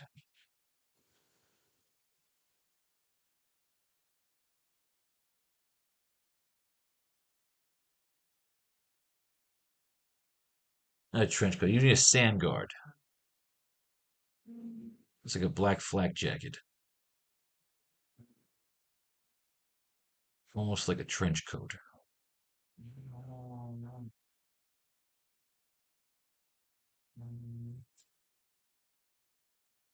Back to Peter and Norman, where we see Norman holding up what looks like a black flak jacket. Is that what we want to see? I want to end this panel. This is the end of this page here. More valuable than money. Back to Peter and Norman, where we see Norman holding up what looks like a black flak jacket, almost like a trench coat. Yeah, he wouldn't have a trench coat down there.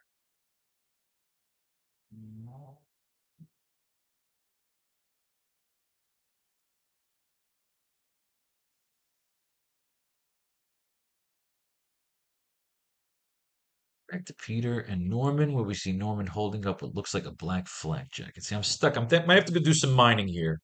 I was hoping to finish this page before going back into the comics, but I'm kind of stuck here. I need Professor Jorgensen to transform the blood. He's the only man on the planet who can do it. More valuable than money.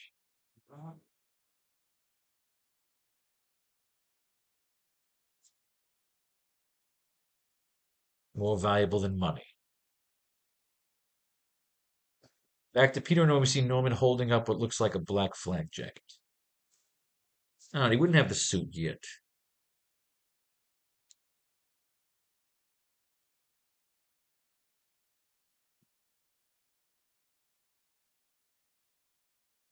Back to Peter and Norman, where we see Norman holding up what looks like a black flak jacket. I don't know if it should be a jacket.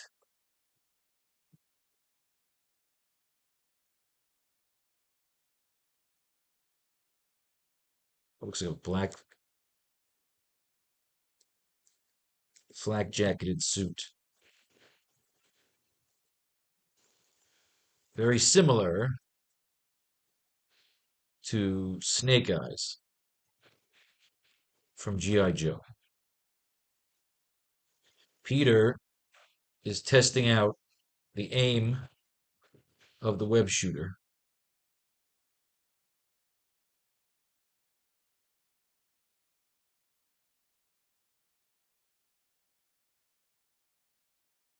Back to Peter and Norman, we see Norman holding what looks like a black flak jacketed suit, very similar to Snake Eyes from G.I. Joe.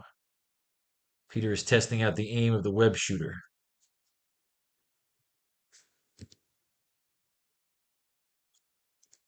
His hand shakes. His hand shakes slightly while he aims. Like almost like a slight shake.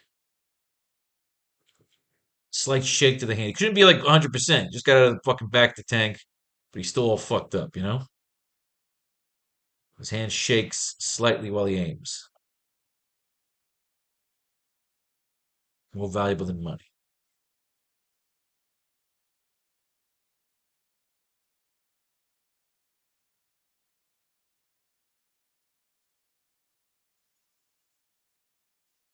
That's your plan, Norman?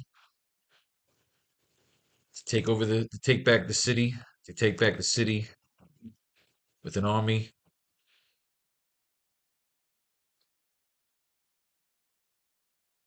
with an army of lizardmen.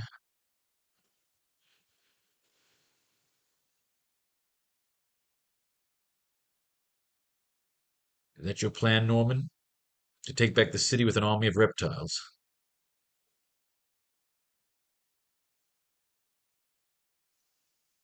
Is that your plan, Norman? To take back the city with an army of reptiles?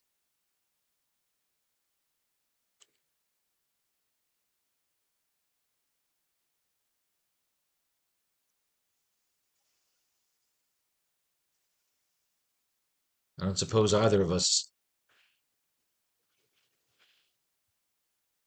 I don't suppose either of us will live to see it. Is that your plan, Norman? To take back the city with an army of reptiles? I don't suppose either of us will live to see it.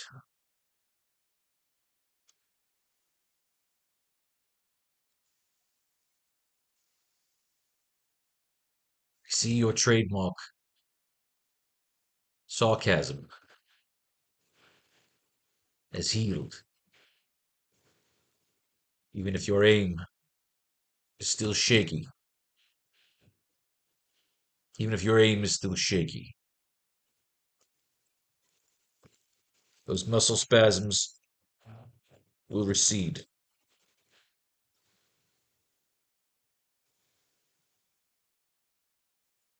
In my redesigned, in my personal design of your suit, those muscle spasms will recede. And my personal design of your new suit will protect you,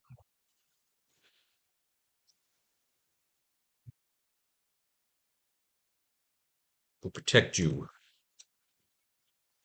from any possible sand-laden invasions. Those muscle spasms will recede, and my personal design of your new suit will protect you from any possible sand-laden invasions. Will protect you from any sand people. Will protect you from the sand people.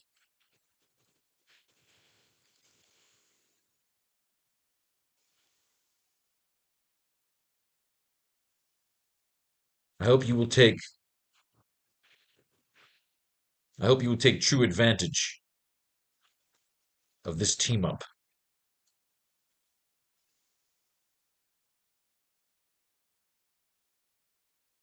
I hope you will take true advantage of this team up and choose to be attentive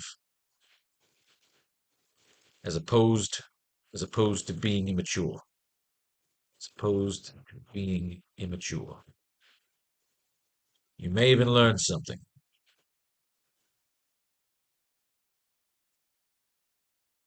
Is that your plan, Norman?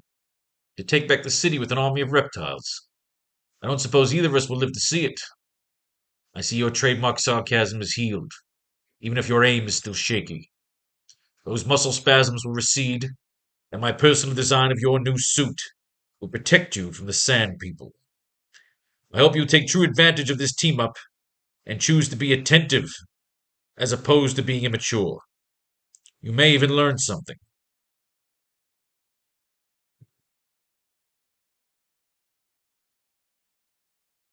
Let's do one more panel here.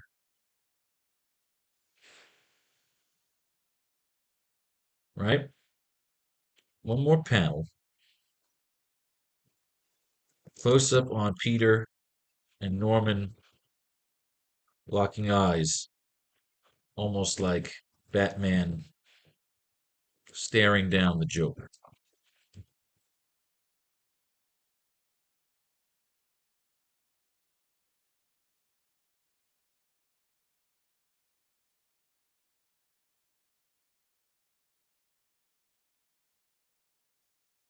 You may even learn something.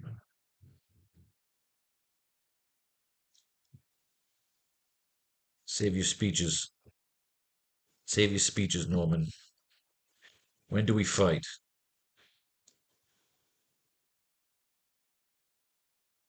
Save your speeches, Norman. When do we fight?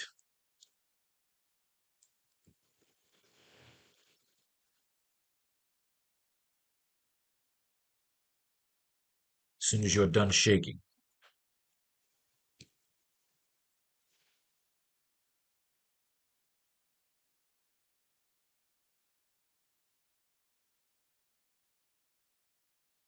You need a good line there. Close up on Peter Norman locking eyes, almost like Batman staring down the Joker. Save your speeches, Norman. When do we fight? As soon as you're done shaking.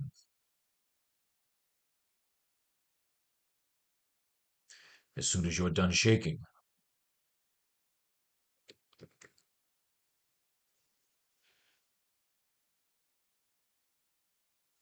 And how do you plan?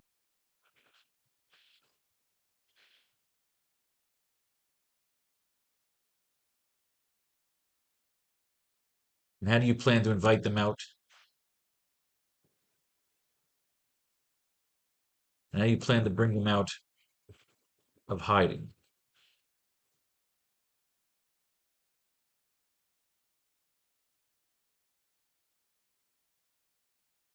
Locking eyes like almost like Batman staring down the Joker. With Peter being serious, Norman smiling like a maniac. Oh, I like the way we end this page. Writing is a slow and agonizing process, but it's so much fun. Save your speeches, Norman. When do we fight? As soon as you're done shaking. And how do you plan to get them out, to bring them out of hiding?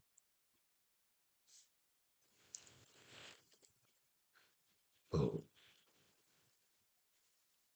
you will love it. Ah, you will love it.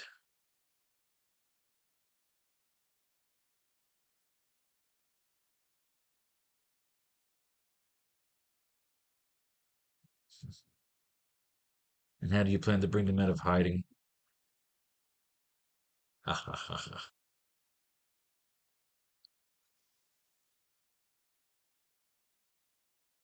So Norman's just laughing at him. Make Norman's laughter SFX like the Joker.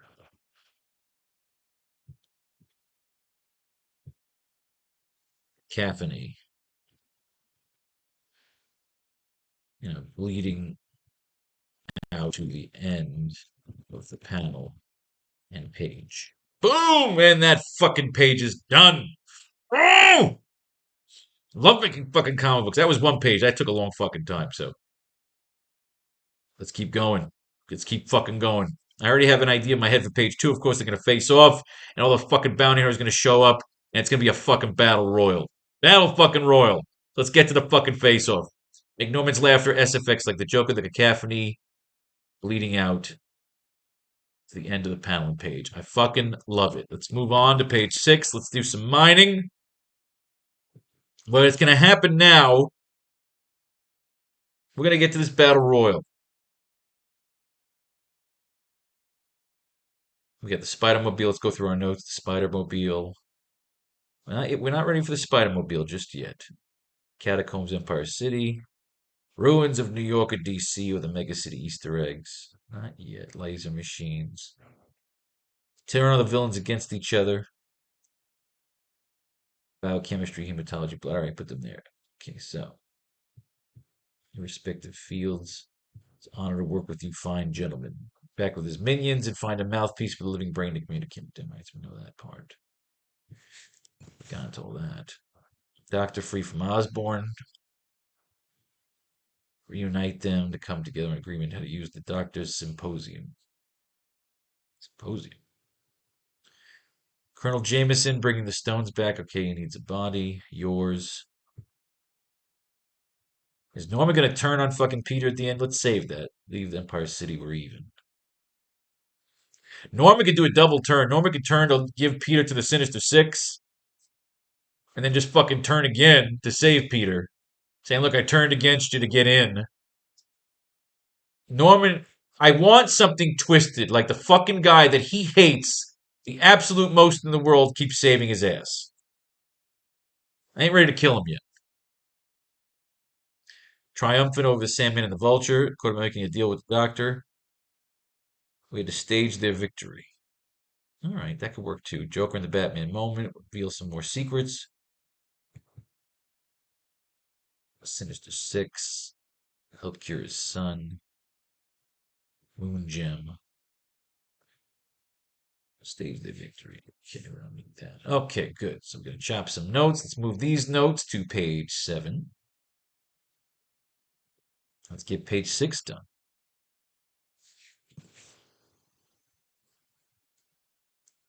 Bash. Franklin and Bash. All right.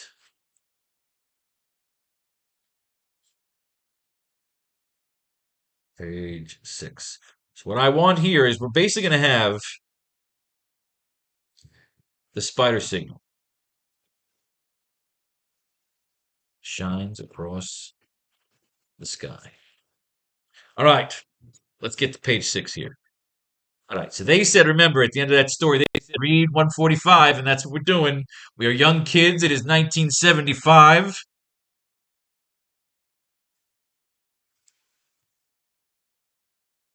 Scorpion is back. Peter is flipping out because there is a fucking clone of Gwen Stacy in his apartment. He loved her. She died. He's been banging Mary Jane and having a good time with that. But now Gwen Stacy is back. I've done a million Gwen Stacy and Mary Jane covers. I love doing them. That's why I love reading Spider-Man. And I'll keep doing it until I run out of ideas. He's flipping out. He's going crackers. Stacy is alive and well. He was in Paris. Got it. It's kind of weird. He should just bang her. Oh, it's like if I was Peter, I'd just stop banging her. Just stop banging her. Who cares if she's a clone? She's hot. She's Gwen. You loved her. He's flipping the fuck out. You, Gwen Stacy, the only girl I've ever loved. The girl who was killed months ago by the Green Goblin. I mean, it's very traumatic, but she's fucking scared. She's crying. All right, so Peter, of course, is paranoid because he's got enemies. He thinks maybe it's Mysterio fucking with him. He went crazy a while back. Man behind Gwen's resurrection is going to pay. He shoots out the web shooters. He's going crazy. He's got the backpack going. He goes swinging through the fucking city. The world, a man can only take so much from the world before he gets a little punch drunk. One day the burden he has got to bear gets just a bit too heavy, and the delicate structure of his emotions comes tumbling down. Well, they always draw such great shit. Aunt May is over in intensive care. He's going to see her. Oh, so now we go across. What are we doing? We're in prison. Oh, it's Mac Gargan. Now, Mac Gargan, I heard, eventually becomes Venom. Mac Gargan is the Scorpion. I think I'm a changed man because I made him any trouble when I was in the stir. Ah, if they only knew why. The idea is he takes his bus back to his shitty hotel to go collect his old armor, to go and once again become the Scorpion. I am the Scorpion King. Again, rumor has it, Mac Gargan, the Scorpion, is going to be the main villain in Brand New Day, but then that's just rumors. They haven't revealed anything yet. There's no fucking trailers. There's no nothing. Peter, of course, always feels guilty when he goes to see Aunt May. She wakes up. She grabs his face. We got to get Uncle Ben back into the story at some point, but right now, Peter doesn't have any chance to go back to Uncle Ben. He's working with Norman right now. He's got a new mentor. The Scorpion is here. He is here to fuck shit up. Give me the money. Give me the fucking stones. Give me the gold. Give me the stir. Peter's dreaming of fucking Gwen Stacy falling off the fucking bridge. He's losing his mind. Is it Harry fucking with him? He loves Gwen. He lost Gwen. Aunt May. Peter's having these crazy dreams. He's waking up in his fever. He goes back to the hospital. He gets a drink. He's in the hospital, but then he hears the Scorpion is on a fucking rampage, stealing some money. So he says, let me get my mind off Gwen by doing a little fucking swinging around the city. I'll go fuck up the fucking goddamn. Oh, see, look, wait a second here. Wait. They jumped around with the story. Oh, I like that with the looter. 1 second, go back here. Dun, dun, dun, dun, dun. So I love playing in the Marvel Universe. We interrupt this program for this special news bulletin. Less than 20 minutes ago, in the Wall Street area, daring daylight robbery was successfully enacted by the costume criminal known as the Scorpion. As a police spokesman has confirmed that the Scorpion's made off with over $15,000 in bank currency. And the last Scorpion was last seen headed to Norfolk Midtown. Police advise the Scorpion is dangerous and armed, and has a reputation. The doctors say she's stabilized. An hour creeps by, then two. Noon looms in the near distance. And though he's four, we can actually, when they tell you to jump to the other story, we can actually just jump to the other story from now on. If we're on the same page. He's about ready to give up. I'll keep up. I'll keep it 15 more minutes, then I'm heading back to the hospital. If something doesn't happen soon, I'm through. Actually, something does indeed happen soon. So they have a paradox. But it doesn't happen here, it happens in the pages of Marvel Team Up. That whole fight with the fucking. Through the ages of the famed Marvel Time Paradox, we'll return to our hero after the events portrayed in that issue to find him exhausted and no closer to locating the Scorpion before he. Oh, interesting. Right. Confused, we told you time. I could kick myself. Nighthawk offers me a chance at honest friendship and I throw it back in his face. I like that. We told you time has passed. I kind of like that. We should have jumped. It makes me wonder if I like being disliked. So him and Nighthawk didn't get along well. I guess we know how it fucking ends now. Not what you call wall crawling, you has been. So him and the Scorpion are now going to get it on. Spider-Man and the Scorpion fight, fight, fight, fight, fight. I'm not using the Scorpion in this particular uh, set of stories. But again, always read through it because you never know you can use them for the future. We want to learn about the Scorpion. I mean, is he just the villain of the week? That outfit's terrible. We definitely have to redo the fucking outfit. Spider-Man is exhausted from fighting with the looter and the fucking Nighthawk. What are they talking about, Captain America? You got me? Aren't you reversing things, Scorpion? I've got you. Spent all day hunting for you as I spent the past 2 years dreaming of my revenge. He's been in jail for 2 years. I might have been Captain America who put me in jail the last time. Oh, that's their little stupid throwaway. Go read Cap 152. All right, fuck off. But it was you who first gave me grief. And it's you I'm gonna destroy. Ugh, can't take much more of this. I've gotta drop him. Get my head cleared. Say, that cement processing plant down there exactly what I want. So he's brawling with the fucking Scorpion. Punches him into a sand pile. Where'd you go? There's no sign of anywhere. Whoops, behind me. He must have burrowed through the sand and now he's going to. Ow! Crack! Slap! My fight with the Meteor Man took more out of me than I thought. The Scorpion's still fresh, untied, making mincemeat out of me. Ah, it's a plot device. It's a plot device to give the fucking Scorpion the win. Alright, it's very WWE. They're running up and down the city. Hyperextension. Shut up. Slugs the fucking Scorpion onto the metal platform. Ladies and gentlemen, Scorpion versus Spider-Man in a scaffold match. 1975 Starcade.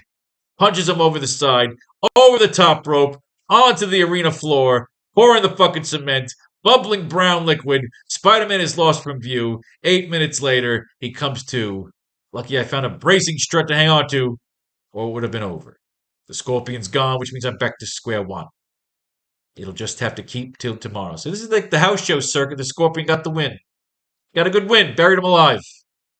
Fucking buried alive match. Weary and waterlogged, Spidey sloshes uptown, arriving a little late at the sunset. In an alley, he switches to Peter Parker and stumbles up the steps to the hospital entrance. But when he steps inside, there she is. I know what your game is, but I won't. Hold it, Peter.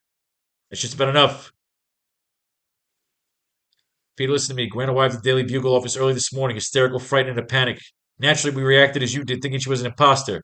We checked her fingerprints. And God help us all, the fingerprints matched the ones taken at Gwen's autopsies. This is the real Gwen Stacy. We checked Gwen's grave. Her body hasn't been touched. I don't know how or why, but there are two Gwen Stacys identical in every way. One is dead, and this one is alive. Oh God, this is the ultimate fantasy, Peter. You'd be banging them both, you fucking asshole. I was so in love with this fantasy as a kid that I married a blonde and I had a redheaded mistress. And I loved them both. Really loved the mistress. Second time in 2 days. Gotta tell you, that was a good issue. That was a good issue. Great fight. Spider-Man's buried alive. Fucking scaffold match. More on the mystery of Gwen Stacy, plus action with the Scorpion, plus the return of a master villain, plus more surprises than we know about. It's all in Spider-Man 146, a modern-day classic titled Scorpion, Where is Thy Sting? All right.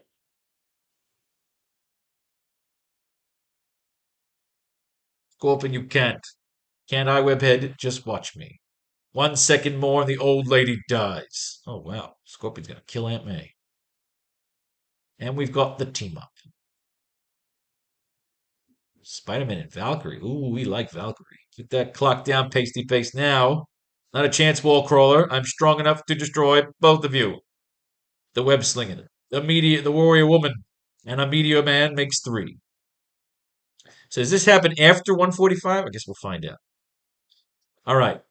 The spider signal shines across the sky over. Do they find the sky bridge? Or have we done the sky bridge to death already?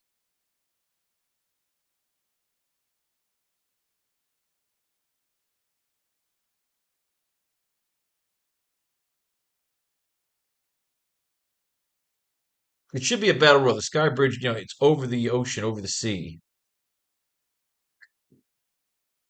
The spider signal shines over the sky, over the steampunk sky bridge.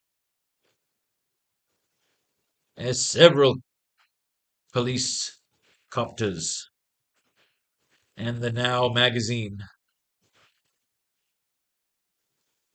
chopper all flood around the skyline.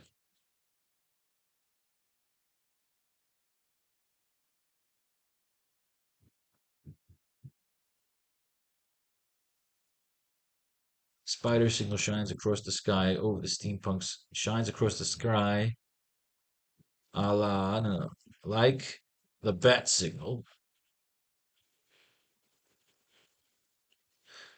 over the steampunk sky bridge, as several police copters and the Now magazine chopper all flood around the skyline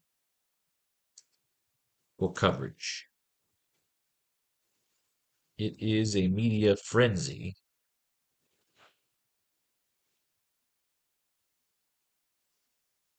That fogs the signal, almost trying to damage it. It is a media fear that fogs the signal, almost trying to damage it. That's stupid. It is a media frenzy.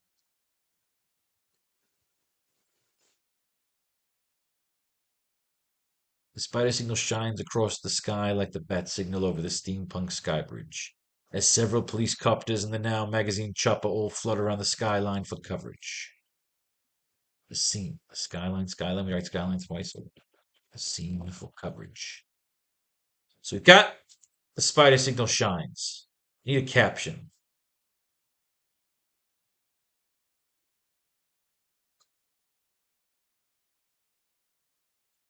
All right, let's write caption. Caption across the panel reads,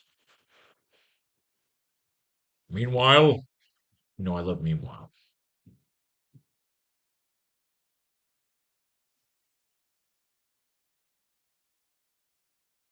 Meanwhile, after a short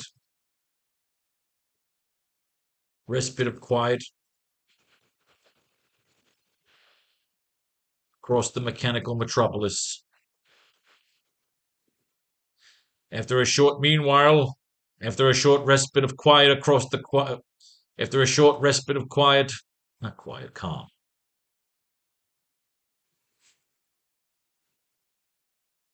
Meanwhile, after a short respite of calm across the mechanical metropolis, a challenge is made.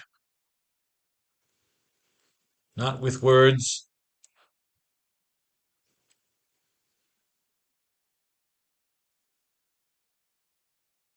Not with overpumped words.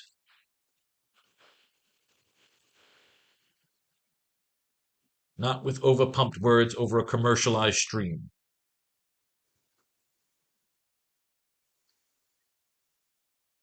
But with a light,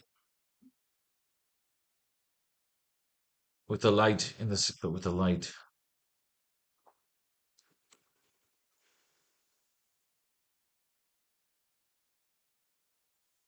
The signal shines across the sky like the bat signal over the steampunk sky bridge. The signal is bright, almost branding and burning itself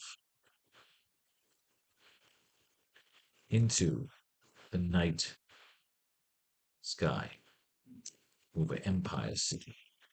I like it. Always be descriptive. Meanwhile, after a short respite of calm across the mechanical metropolis, a challenge is made, not with overpumped words over a commercialized stream,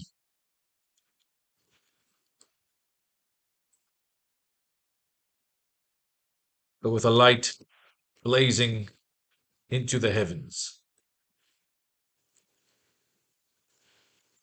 A signal, a signal of strength. A signal of strength and resolve. It's like Norman is just like Norman's like a hype man. Norman Osborn's like Vince McMahon. Fucking Spider-Man's his Roman Reigns. He's pumping him out there. He's like, I ain't down yet. You didn't kill me, motherfucker. Not with overpumped words or over a commercialized stream. Stream. But with a light blazing into the heavens. A signal of strength and resolve. A message. Boasting. A message boasting of strength and resolve. A signal.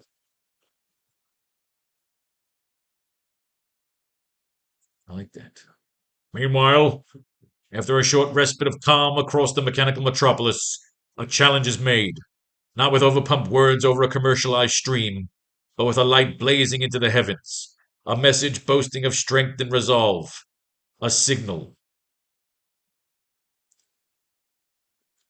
Meanwhile, after a few cycles of calm, like that instead of respite, after a few cycles of calm across the mechanical metropolis, a challenge is made.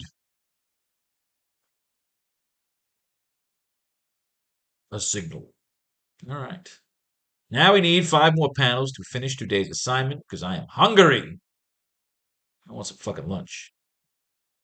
I may have to swim first. It's looking nice out. I may have to get back in the fucking pool today. If they're nice, getting the fucking books back open, getting the fucking writing done. Need to pump up some fucking sales. Let's get these other 5 panels done. We're gonna set up a battle royal. Let's see what's going on between Spider-Man and the Valkyrie. Beware the death. Oh, yeah, wasn't this some cult one? The cult that took over the looters' fucking building, right? A cold dawn in late February. Tendrils of the mist drift west from the East River like white fingers of frost. Sun is low on the horizon, almost hesitant, casting a murky gloom across the impersonal towers of the world's most congested island. All is dark. All is gray. As far as Spider-Man is concerned, the dawn fits his mood exactly. Spider-Man's life is all fucked up now. He should be having a 3-way with fucking Gwen and Mary Jane, but he's an idiot. All of my, when I write these things that I argue into the fucking screen about my fantasies, this is what I have my artist draw. So hopefully we get another Gwen and Mary Jane idea out of here. I've done Gwen and Mary Jane as slave Leias. I've done them in Indiana with the fucking with the car. Have we done Kiss Kiss Bang Bang with them? Yeah, I did Gwen and Black Cat, so I can't do Gwen and Mary Jane. We've done Kiss Kiss Bang Bang. I need an idea for a new Gwen and Mary Jane cover. I did the disco, but it was Liz. I had Liz Allen, Mary Jane, and Black Cat were dancing. Should have been Betty Brant, the idiot, drew a Black Cat. I'm not going to argue. All right.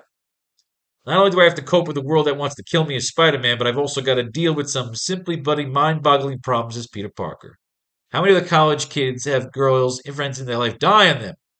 Gwen Stacy died on me, but no, that wasn't bad. Not only she died, then I'm finally getting myself together. She comes back from the dead like some modern day Lazarus. And the looter's gonna fuck his shit up now, too. Spider-Man's life sucks right now.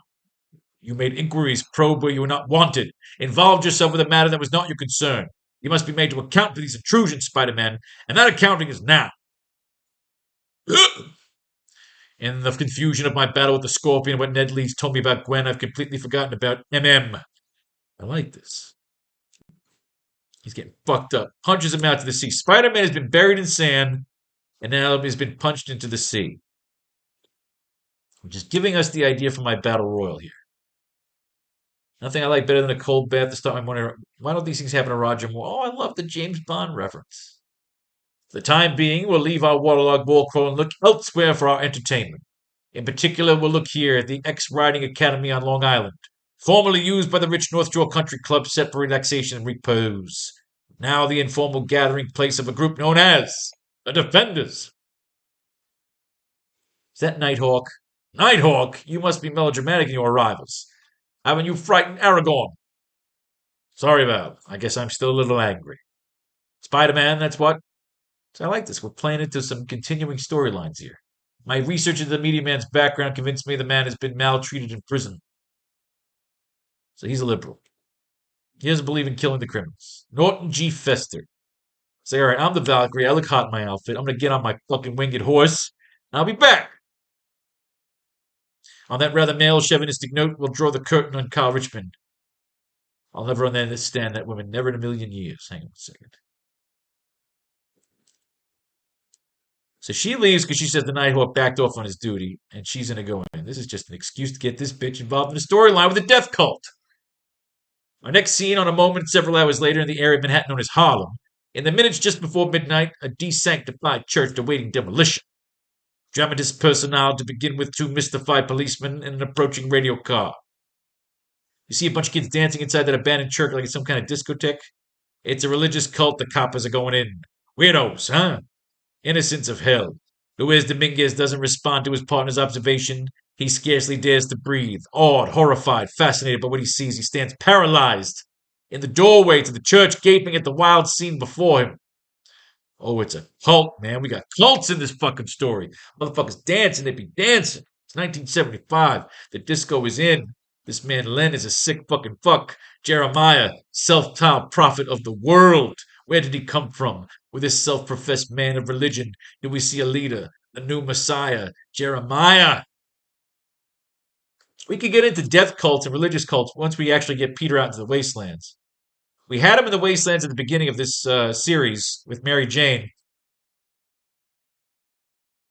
He was taking her to watch a gamma bomb explosion. How dare you interrupt the holy celebration, men of Caesar? How dare you come here to this sanctum sanctorum, to the most sacred of sacred places? Who are you?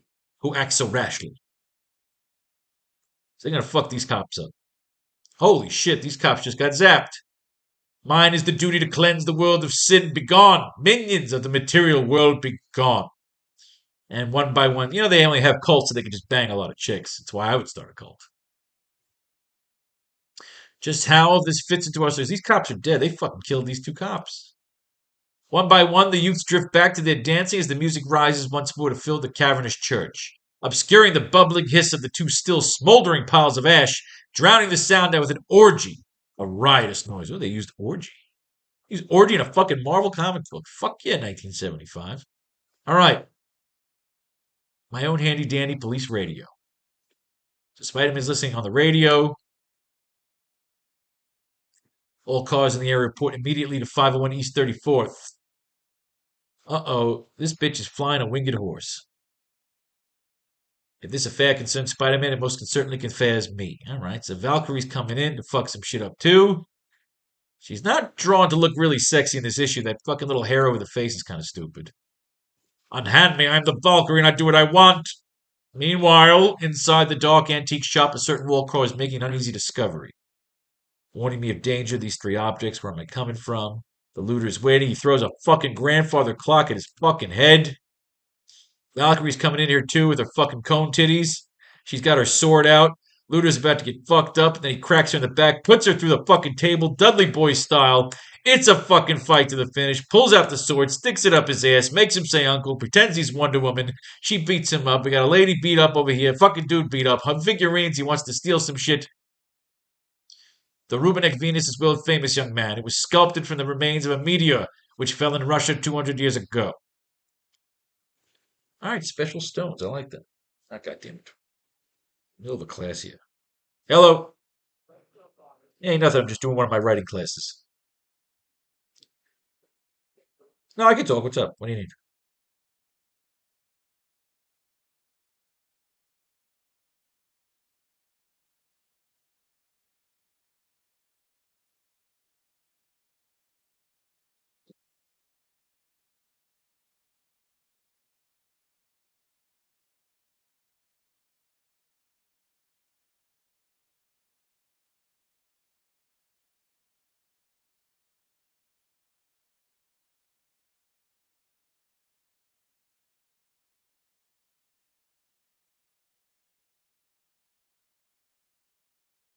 Yeah, Chinese food. Yes.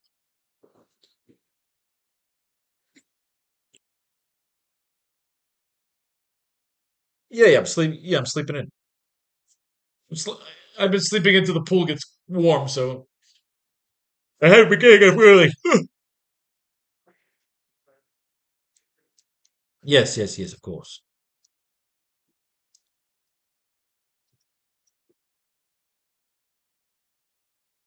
Wonderful. That's it, and that's the story. Oh, wonderful. I'm glad you invited the dog. Wonderful. Love you, mom.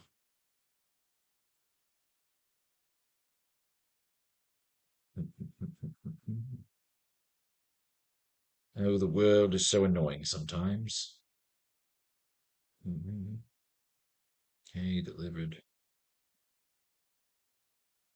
Ich bin ein Deliver. Good.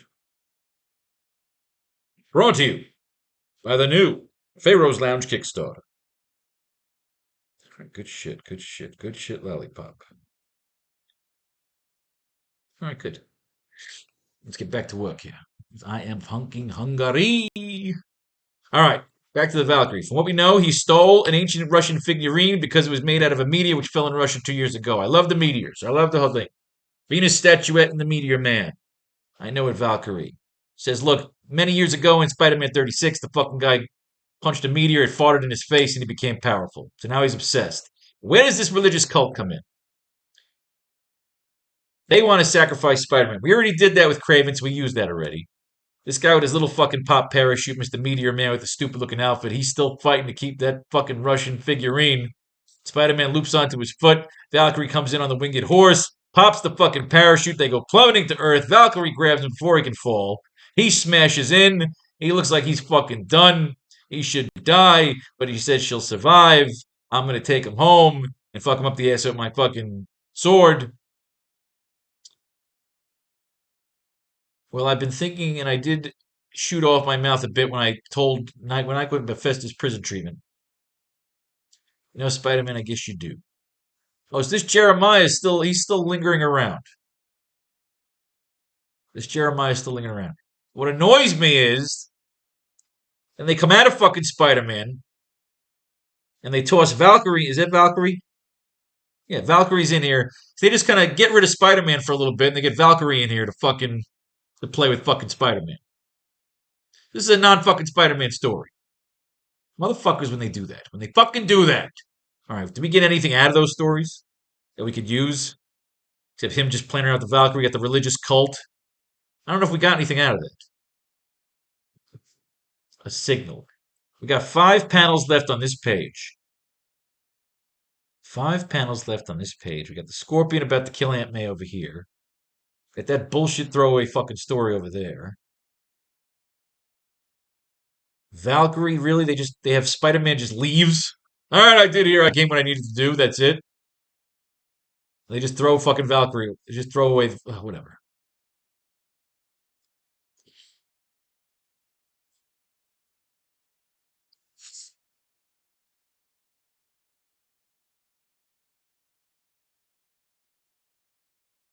All right, battle royale. Huh. Should we close in on Betty Brant? Is our lowest lane?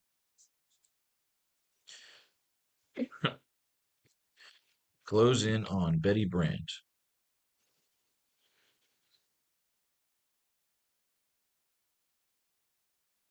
In the Now magazine, Chopper.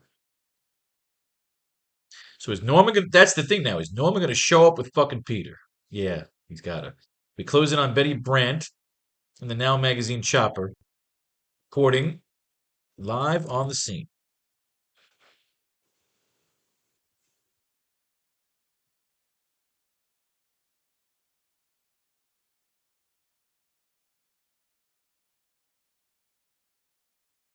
Betty Brant. Good evening, Empire City. This is Betty Brant, Now magazine.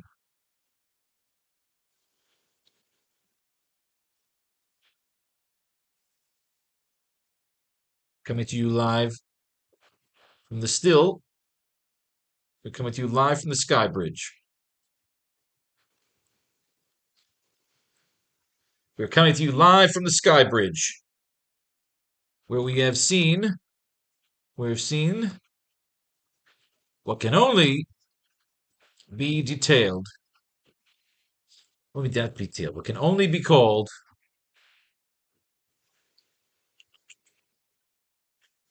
Good evening, Empire City. This is Betty Brant, Now magazine. We're coming to you live from the Sky Bridge. We have seen what can only be called.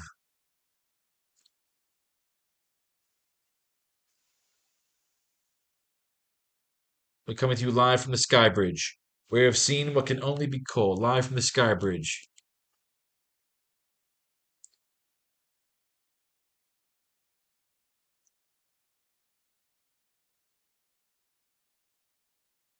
Good evening, Empire City. This is Betty Brant, Now magazine. We're coming to you live from the Sky Bridge. We have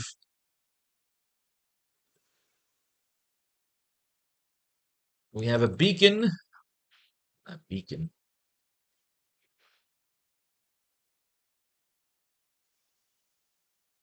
We're coming to you live from the Sky Bridge, where we have what can only be described. What can only be described as a call to arms. A call to arms.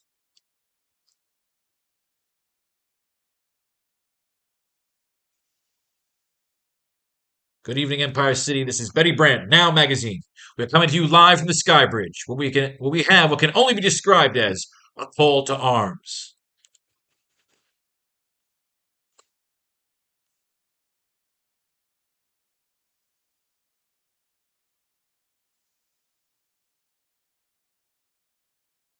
See the silhouette of Spider-Man swinging into the scene from a distance. We see the silhouette of Spider-Man swinging into the scene from a distance as the many choppers await his entrance amidst the large spider signal shining in the foggy sky over Empire City.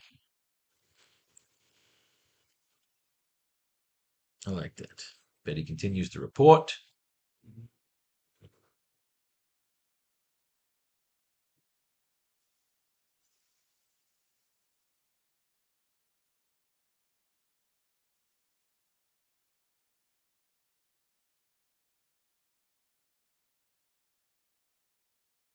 See the silhouette of Spider-Man swinging into the scene from a distance as the many choppers await his entrance amidst the large spiders in the shining, foggy sky over Empire City.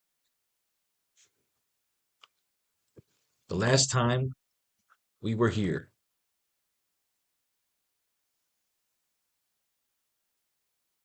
The last time we were here, Spider-Man attempted to take down both Sandman and the Vulture himself. The last time we were here, Spider-Man attempted to take down both the Sandman and the Vulture himself.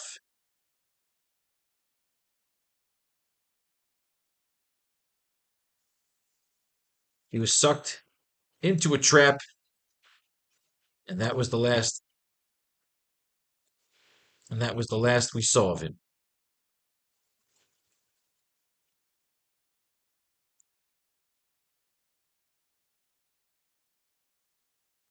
While the mayor seemed openly delighted, most of Empire City feared the worst.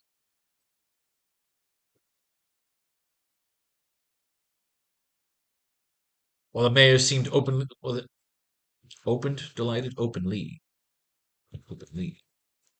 While the mayor seemed openly delighted, most of Empire City feared the worst.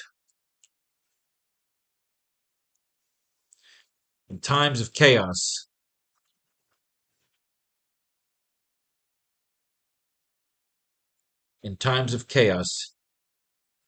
every castle needs a champion. In times of chaos, every castle needs a champion.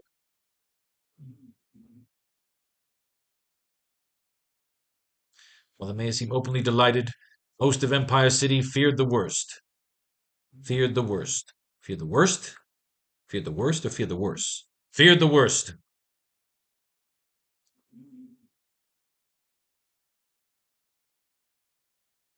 Save the in times of chaos, every castle needs a champion. So let's move that here. Now 4.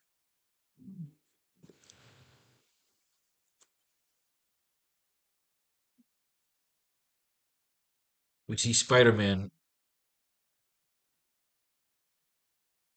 boost himself into the scene, swinging into frame dramatically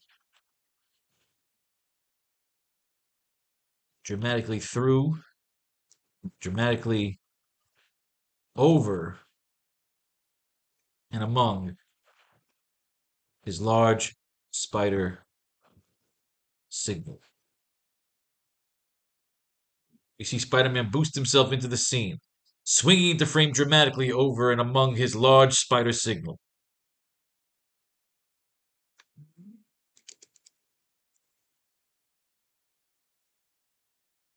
The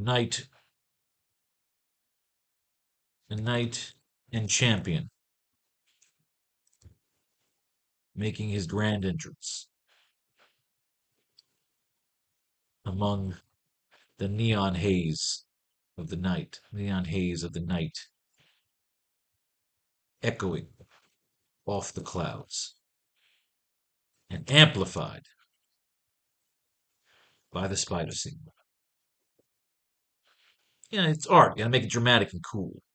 And Betty continues. And the idea is that you have Spider-Man posing among his signal, and then Norman Osborn's just gonna right the fuck through it.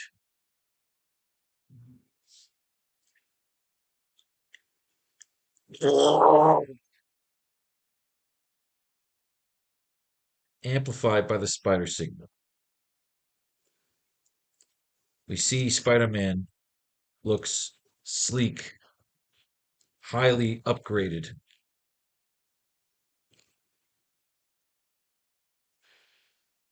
with the utility belt and packs along the legs and back. We see the hint of several glowing green lines along the suit, looking almost like a mysterious radioactive fluid in vials. Several glowing green lines, no,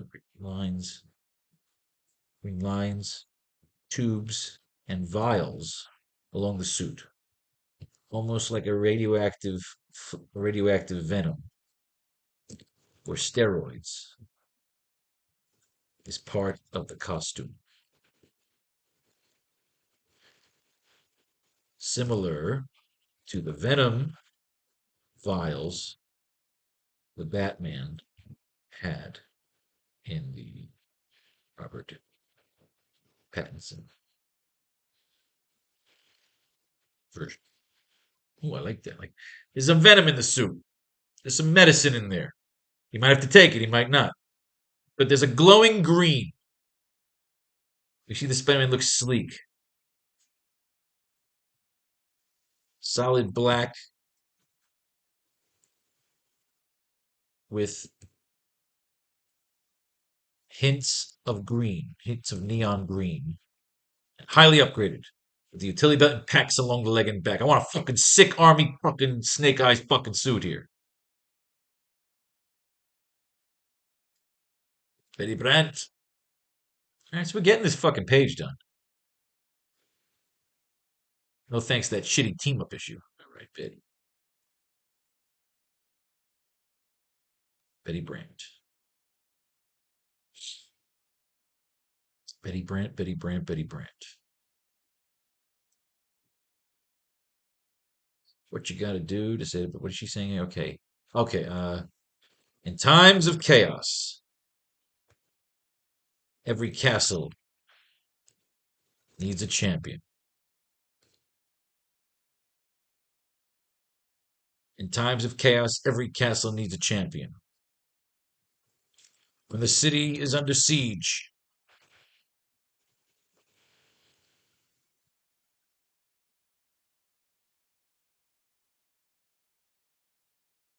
in times of chaos, every castle needs a champion.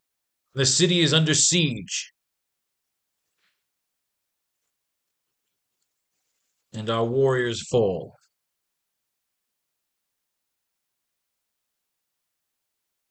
In times of chaos, every castle needs a champion. When the city is under siege and our warriors fall, it takes a legend. It takes a legend to get back up. Nah. I want to be dramatic because we're setting it up as Norman's coming in right behind him. In times of chaos, every castle needs a champion. When the city is under siege and our warriors fall, it takes a legend. When a city is under siege and our warriors fall, we cannot let panic.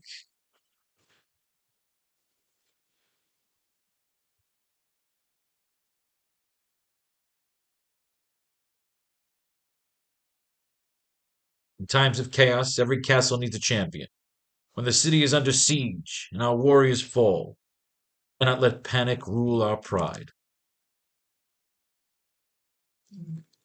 Because that is when believing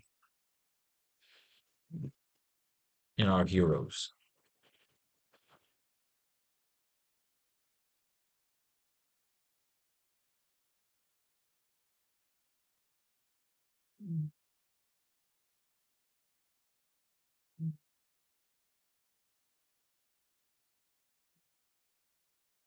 Times of chaos, every castle needs a champion. When the city is under siege and our warriors fall, let panic rule our pride. Because that is when our heroes need us the most. In times of chaos, every castle needs a champion. When the city is under siege and our warriors fall, we cannot let panic rule our pride, because that is when our heroes need us the most. So I am proud tonight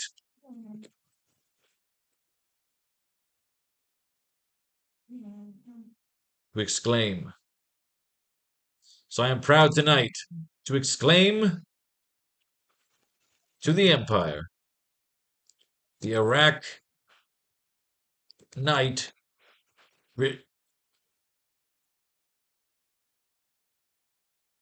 the AracKnight return, and then the next panel, crashing through the signal and the clouds, and nearly wiping them out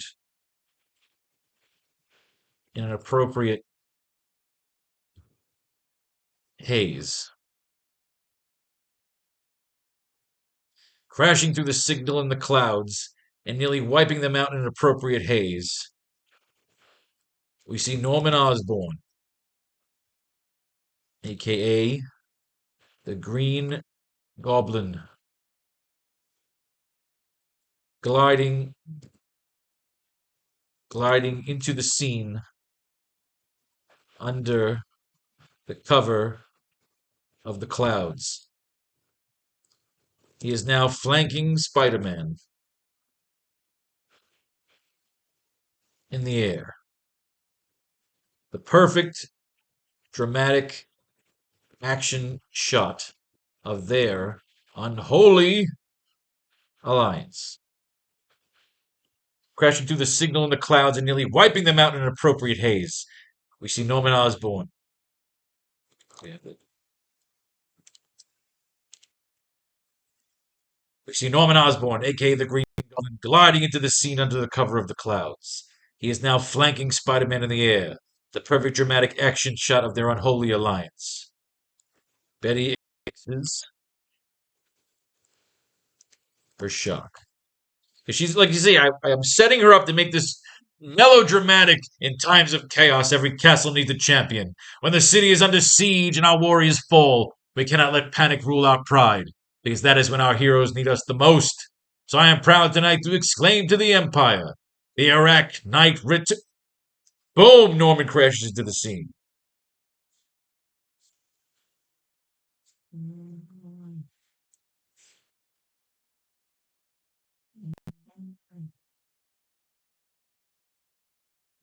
The AracKnight.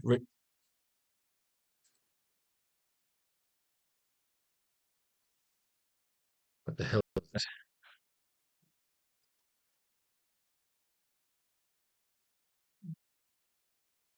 He should say, Great Caesar's Ghost. Great Caesar's Ghost.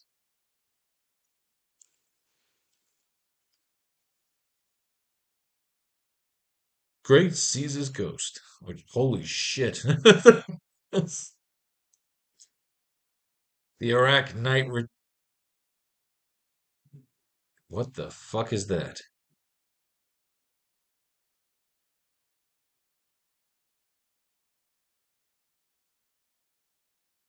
He looks like Green Lantern.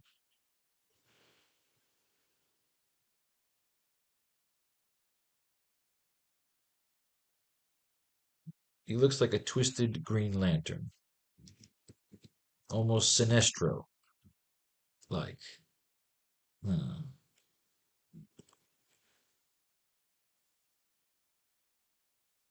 Sporting a power suit similar to what Lex Luthor would use to battle Superman. Like a neon green version of the Dark Knight's power suit.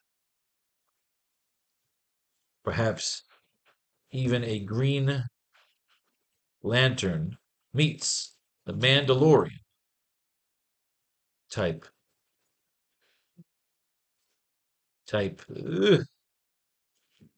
of design. I always said it'd be cool if like Iron Man designed Mandalorian armor. That could be another cool team up story we could write. Iron Man versus the Mandalorian. All right. Crashing through the signals.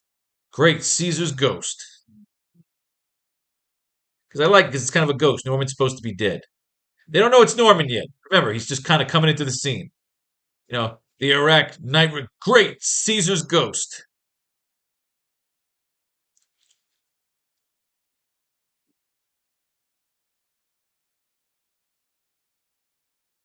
We don't need the laughter.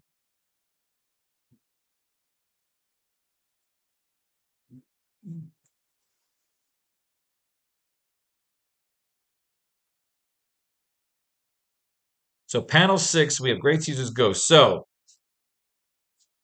we've shown the spider signal in the sky. We got to get them. These last two panels, it's essentially them landing in position and setting up for a fight. We get to the battle royal next class with pages 7 and 8. If we're going to set up the battle royal there, we need something there. Yeah, we need some kick ass. We need some fighting. We need some smashing. We need some cool ass fucking smash art. We got to end this page. We got to set this up.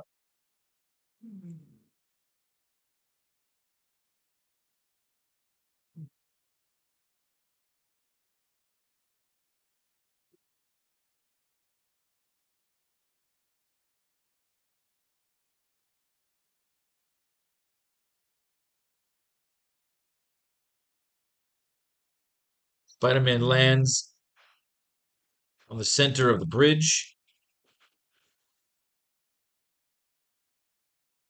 In his action pose landing. In his action pose. In his classic prone action pose. His gadgetry buzzes and steams.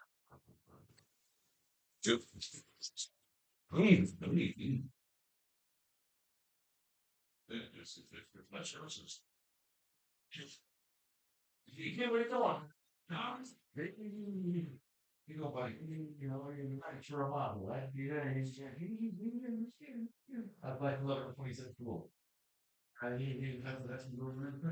Yeah, she's my class. Let me pause my class here. Let me pause it. Let me pause it. Yeah. I just finished a huge shipment to the place. It's a mess. I gotta get it cleaned. How is that making good? And how do I stop? Yeah, there we go. Sorry about that brief respite. We had stuff being dropped off. I live in a high-end building in Fort Lauderdale.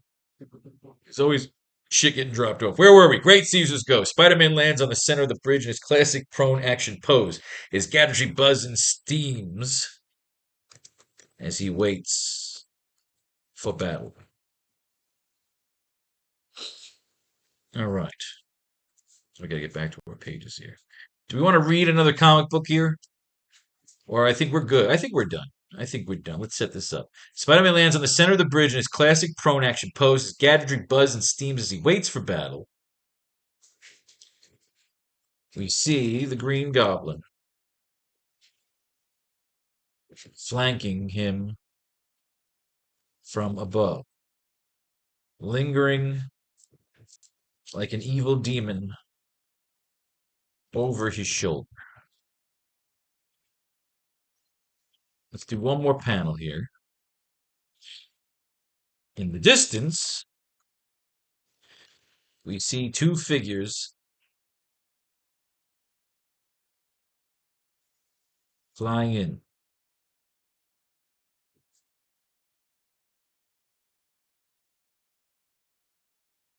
In the distance, we see two figures flying in.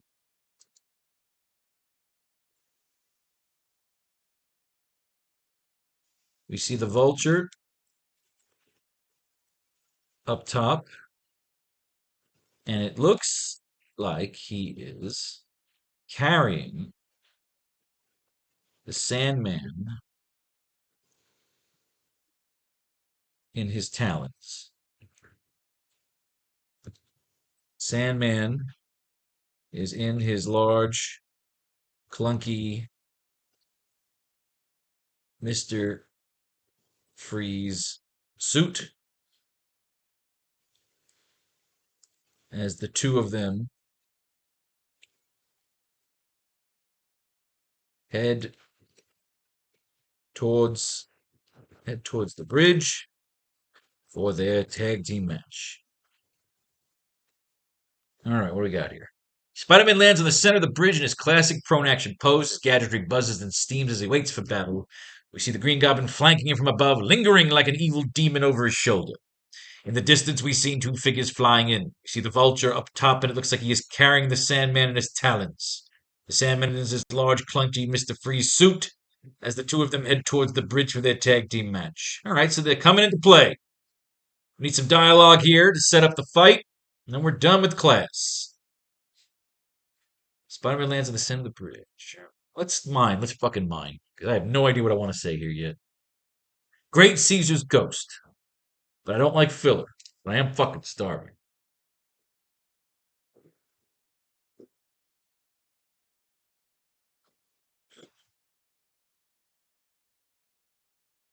Spider-Man lands on the center of the bridge. Classic pose. Gadgetry buzzes and steams as he waits for battle. Lingering like an evil demon over his shoulder. Let's mine. Do some mine. We'll mine two more issues for our two more lines of dialogue. Fuck it. We've got a wealth of Spider-Man stories here. The AracKnight. As we tear through Spider-Man lore. Come on. The Scorpion. So now the Jackal is involved again. Here come the Jackal. Alas, poor Spider-Man, I knew him well. Ha ha ha ha ha. The Jackal. Where is thy sting?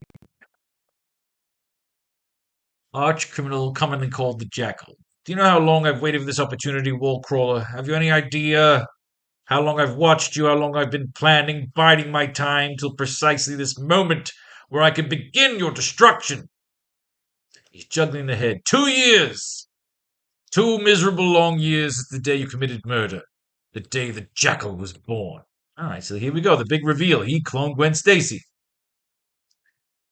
To Gwen Stacy. So Peter is trying to figure things out with Gwen. He has now been neglecting Mary Jane.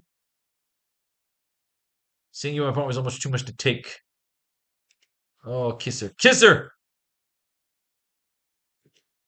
Peter's acting like a dick. Just fuck her, dude. Say, look, me, you, and fucking Mary Jane have a three-way. Just in case. I got to figure out the reason I need a new Gwen and Mary Jane cover. I've done them on the Chopper. I've done them on the Spider-Mobile. I've done the Kiss Kiss Bang Bang. We've done Slave Leia's with them. Geishas? Can we do Geishas? Geisha, Mary Jane, and Gwen Stacy. I gotta get a new artist doing something interesting here.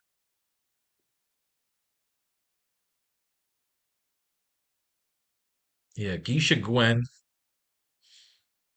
I love the Geishas. Spider Geishas? Maybe Geishas. Let me write Geisha. Possible Geisha. Geisha, Gwen. Geisha, Gwen, and MJ. Spider Geishas. All right, we'll get on that. Not with all this on my mind, especially because I need to bring Renato back in. I got to get another Renato piece. Let's get him working again. See, again, when we go through these issues, we get ideas. And so, moments later, a familiar red and blue figure swings across the twilight sky, consumed by passions too conflict for us quickly to understand. Gwen Stacy is staying with Betty Brant at Gramercy Park. Betty Brant's coming up in the world, yeah.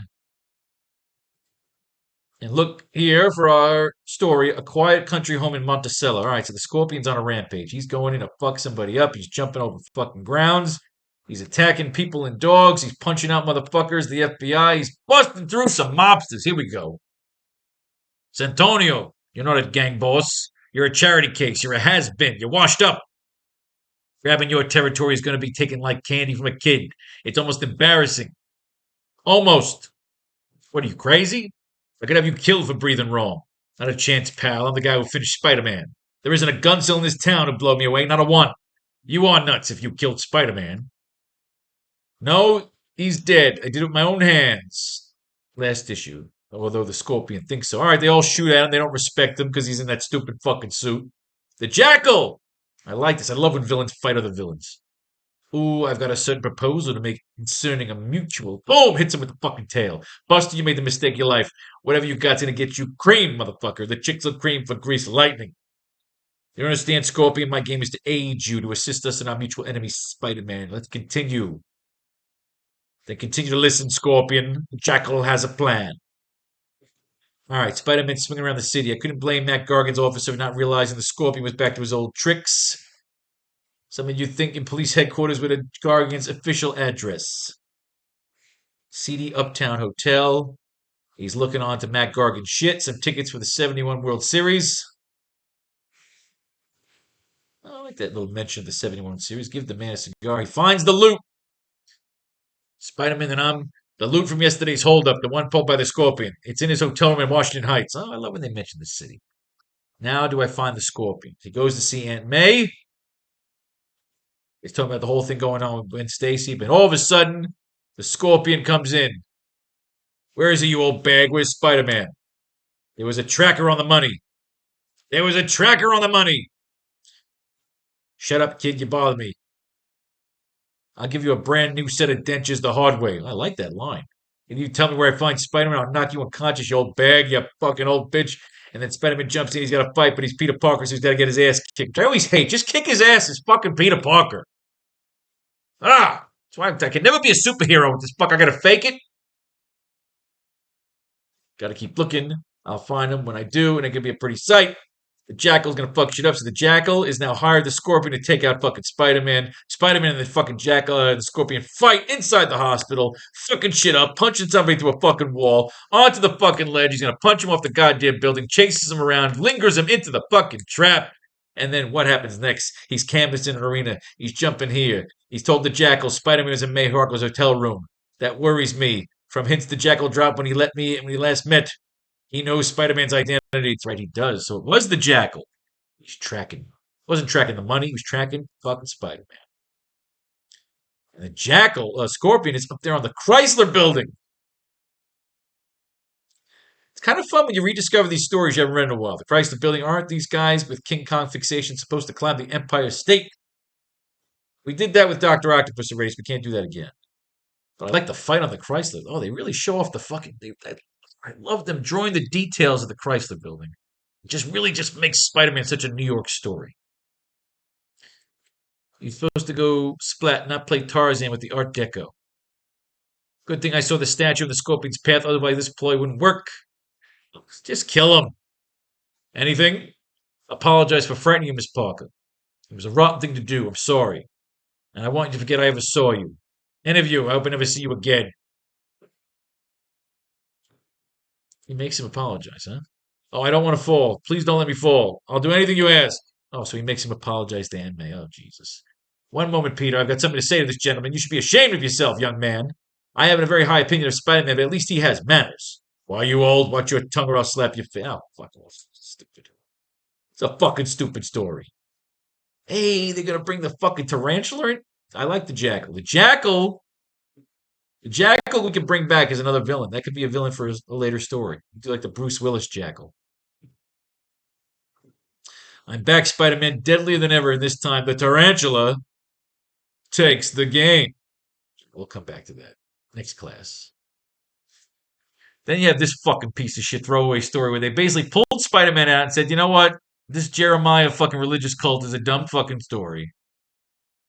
Let's give it to the fucking Human Torch.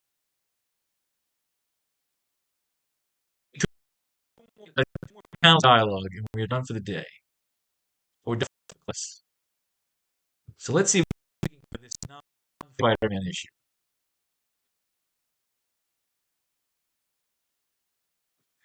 Blood. No, fucking Human Torch. Human Torch is going around. Most powerful member of the Mix of the Monsters, but he's still a youth. He's shooting at motherfuckers. Doctor Strange is chilling.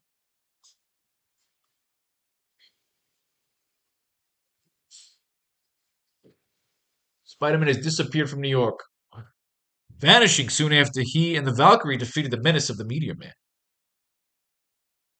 Why did he disappear? Several times Johnny Storm is teamed with Spider-Man and they need to write fucking Johnny Storm into a story. Oh, Clea. Hey. No Clea. All right, Clea. We like Clea. Ooh, look at Clea's tits. Confirm my resolve to remind me of my responsibility as a master of the mystic arts. It's a responsibility I can defend no longer. Lifted on his cloak of levitation, the mage called Doctor Strange rises high over the sunlit streets of New York, looking for the torch. Valkyrie. All right, so Doctor Strange is one of the defenders, but Valkyrie. Valkyrie left the Nighthawk. Now she's going to be captured by Norton Fester, the fucking Meteor Man. He's got the red suit because I read about how they switched to the red suit. We got a Children of the fucking Corn here, Jeremiah and the cult. Jeremiah's going to fuck up the torch. Oh shit, they got her tied down. The Valkyrie. They replaced with that ugly chick from Men in Black, Tessa Thompson. Ugh. That chick has a career. I'm not sure how. She's Jeremiah, bloody climax, state prison, Norton G. Fester. They got to go after the Meteor Man. What does the Meteor Man have to do with the fucking? I thought they beat the shit out of the Meteor Man. She beat the shit out of the Meteor Man. He's got to go by the hairy host of Hogarth. He sees her being tortured by fucking demons. Steven, help me! He zaps the fucking demons. She escapes on the fucking hoary hosts and planes. He now melts into fucking butter. He's got to turn around and disappear into a fucking shaft. Human Torch is tied up. They're about to sacrifice him to the fucking gods. Valkyrie turns around. She's about to be sacrificed to the gods. Jeremiah's wearing a fucking red suit. Torch starts shooting some fucking flames. All the cult people come out of their fucking trance. They shoot flames at Jeremiah. Jeremiah says, "You bastard, I represent the devil. I'll shoot fucking moonbeams out of my fucking eyes."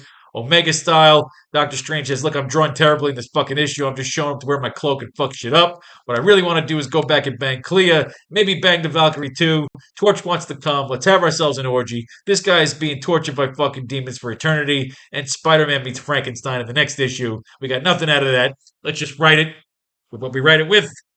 Our battle sense." Spider-Man lands on the center of the bridge in his classic pro-action prose. His gadgetry buzzes and steams as he waits for battle. We see the Green Goblin flanking him from above, lingering like an evil demon over his shoulder.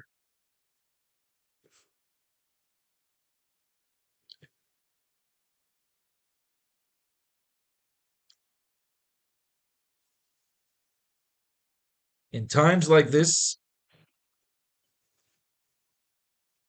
I can only simply say this tag team match scheduled for one fall.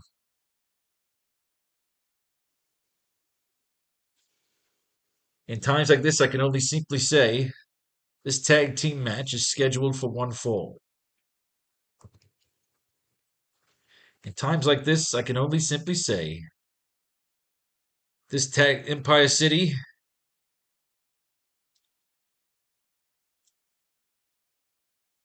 Great Caesar's Ghost. Empire City. This tag team match is scheduled for one fall. With no time limit. And apparently, no rules.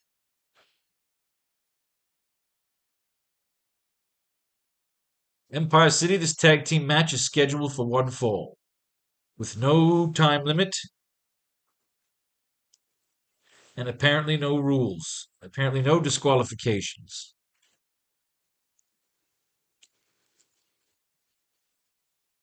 With no time limit. And apparently no disqualification.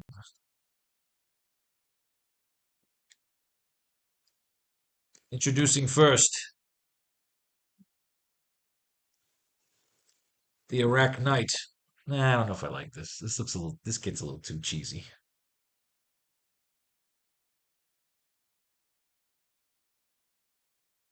I still like Empire City. This tag team match is scheduled for one fall.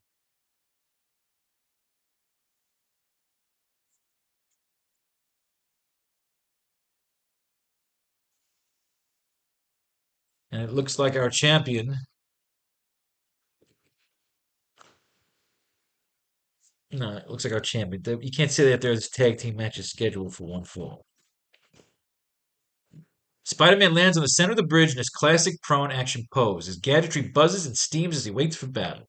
We see the Green Goblin flanking him from above, lingering like an evil demon over his shoulder. Empire City, this tag team match is scheduled for one fall.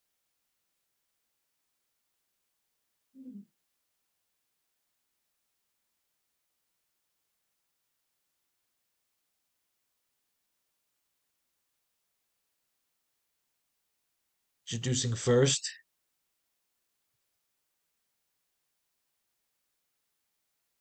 Empire City, this tag team match is scheduled for one fall. Introducing first,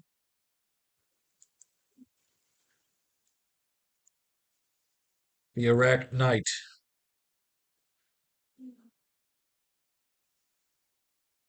Along with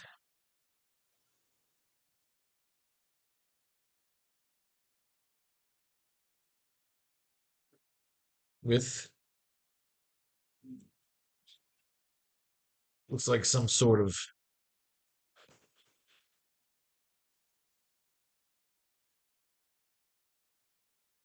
Empire City.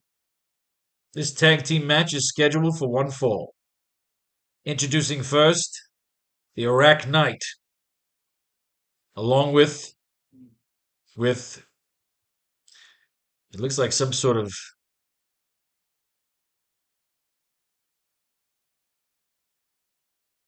Green Goblin.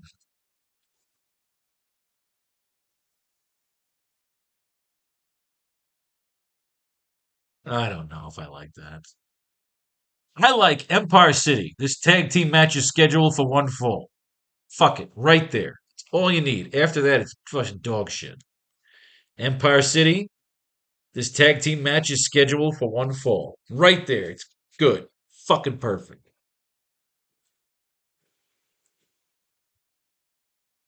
Do do do do do do do do. All right, panel one, panel two, panel three,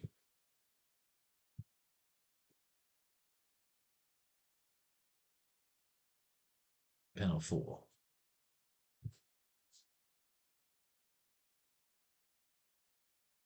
panel five,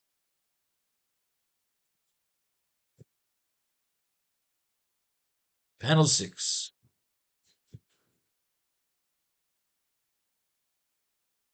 panel seven. In the distance, we see two figures flying in. We see the vulture up top, and it looks like he is carrying the Sandman in his talons. Sandman is a large, clunky Mr. Freeze suit as the two of them head towards the bridge for their tag team match.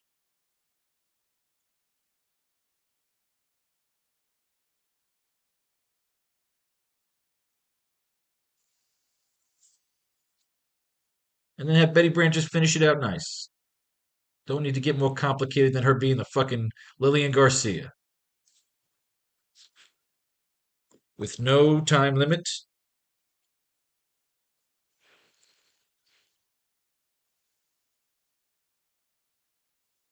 no countouts, and no disqualification.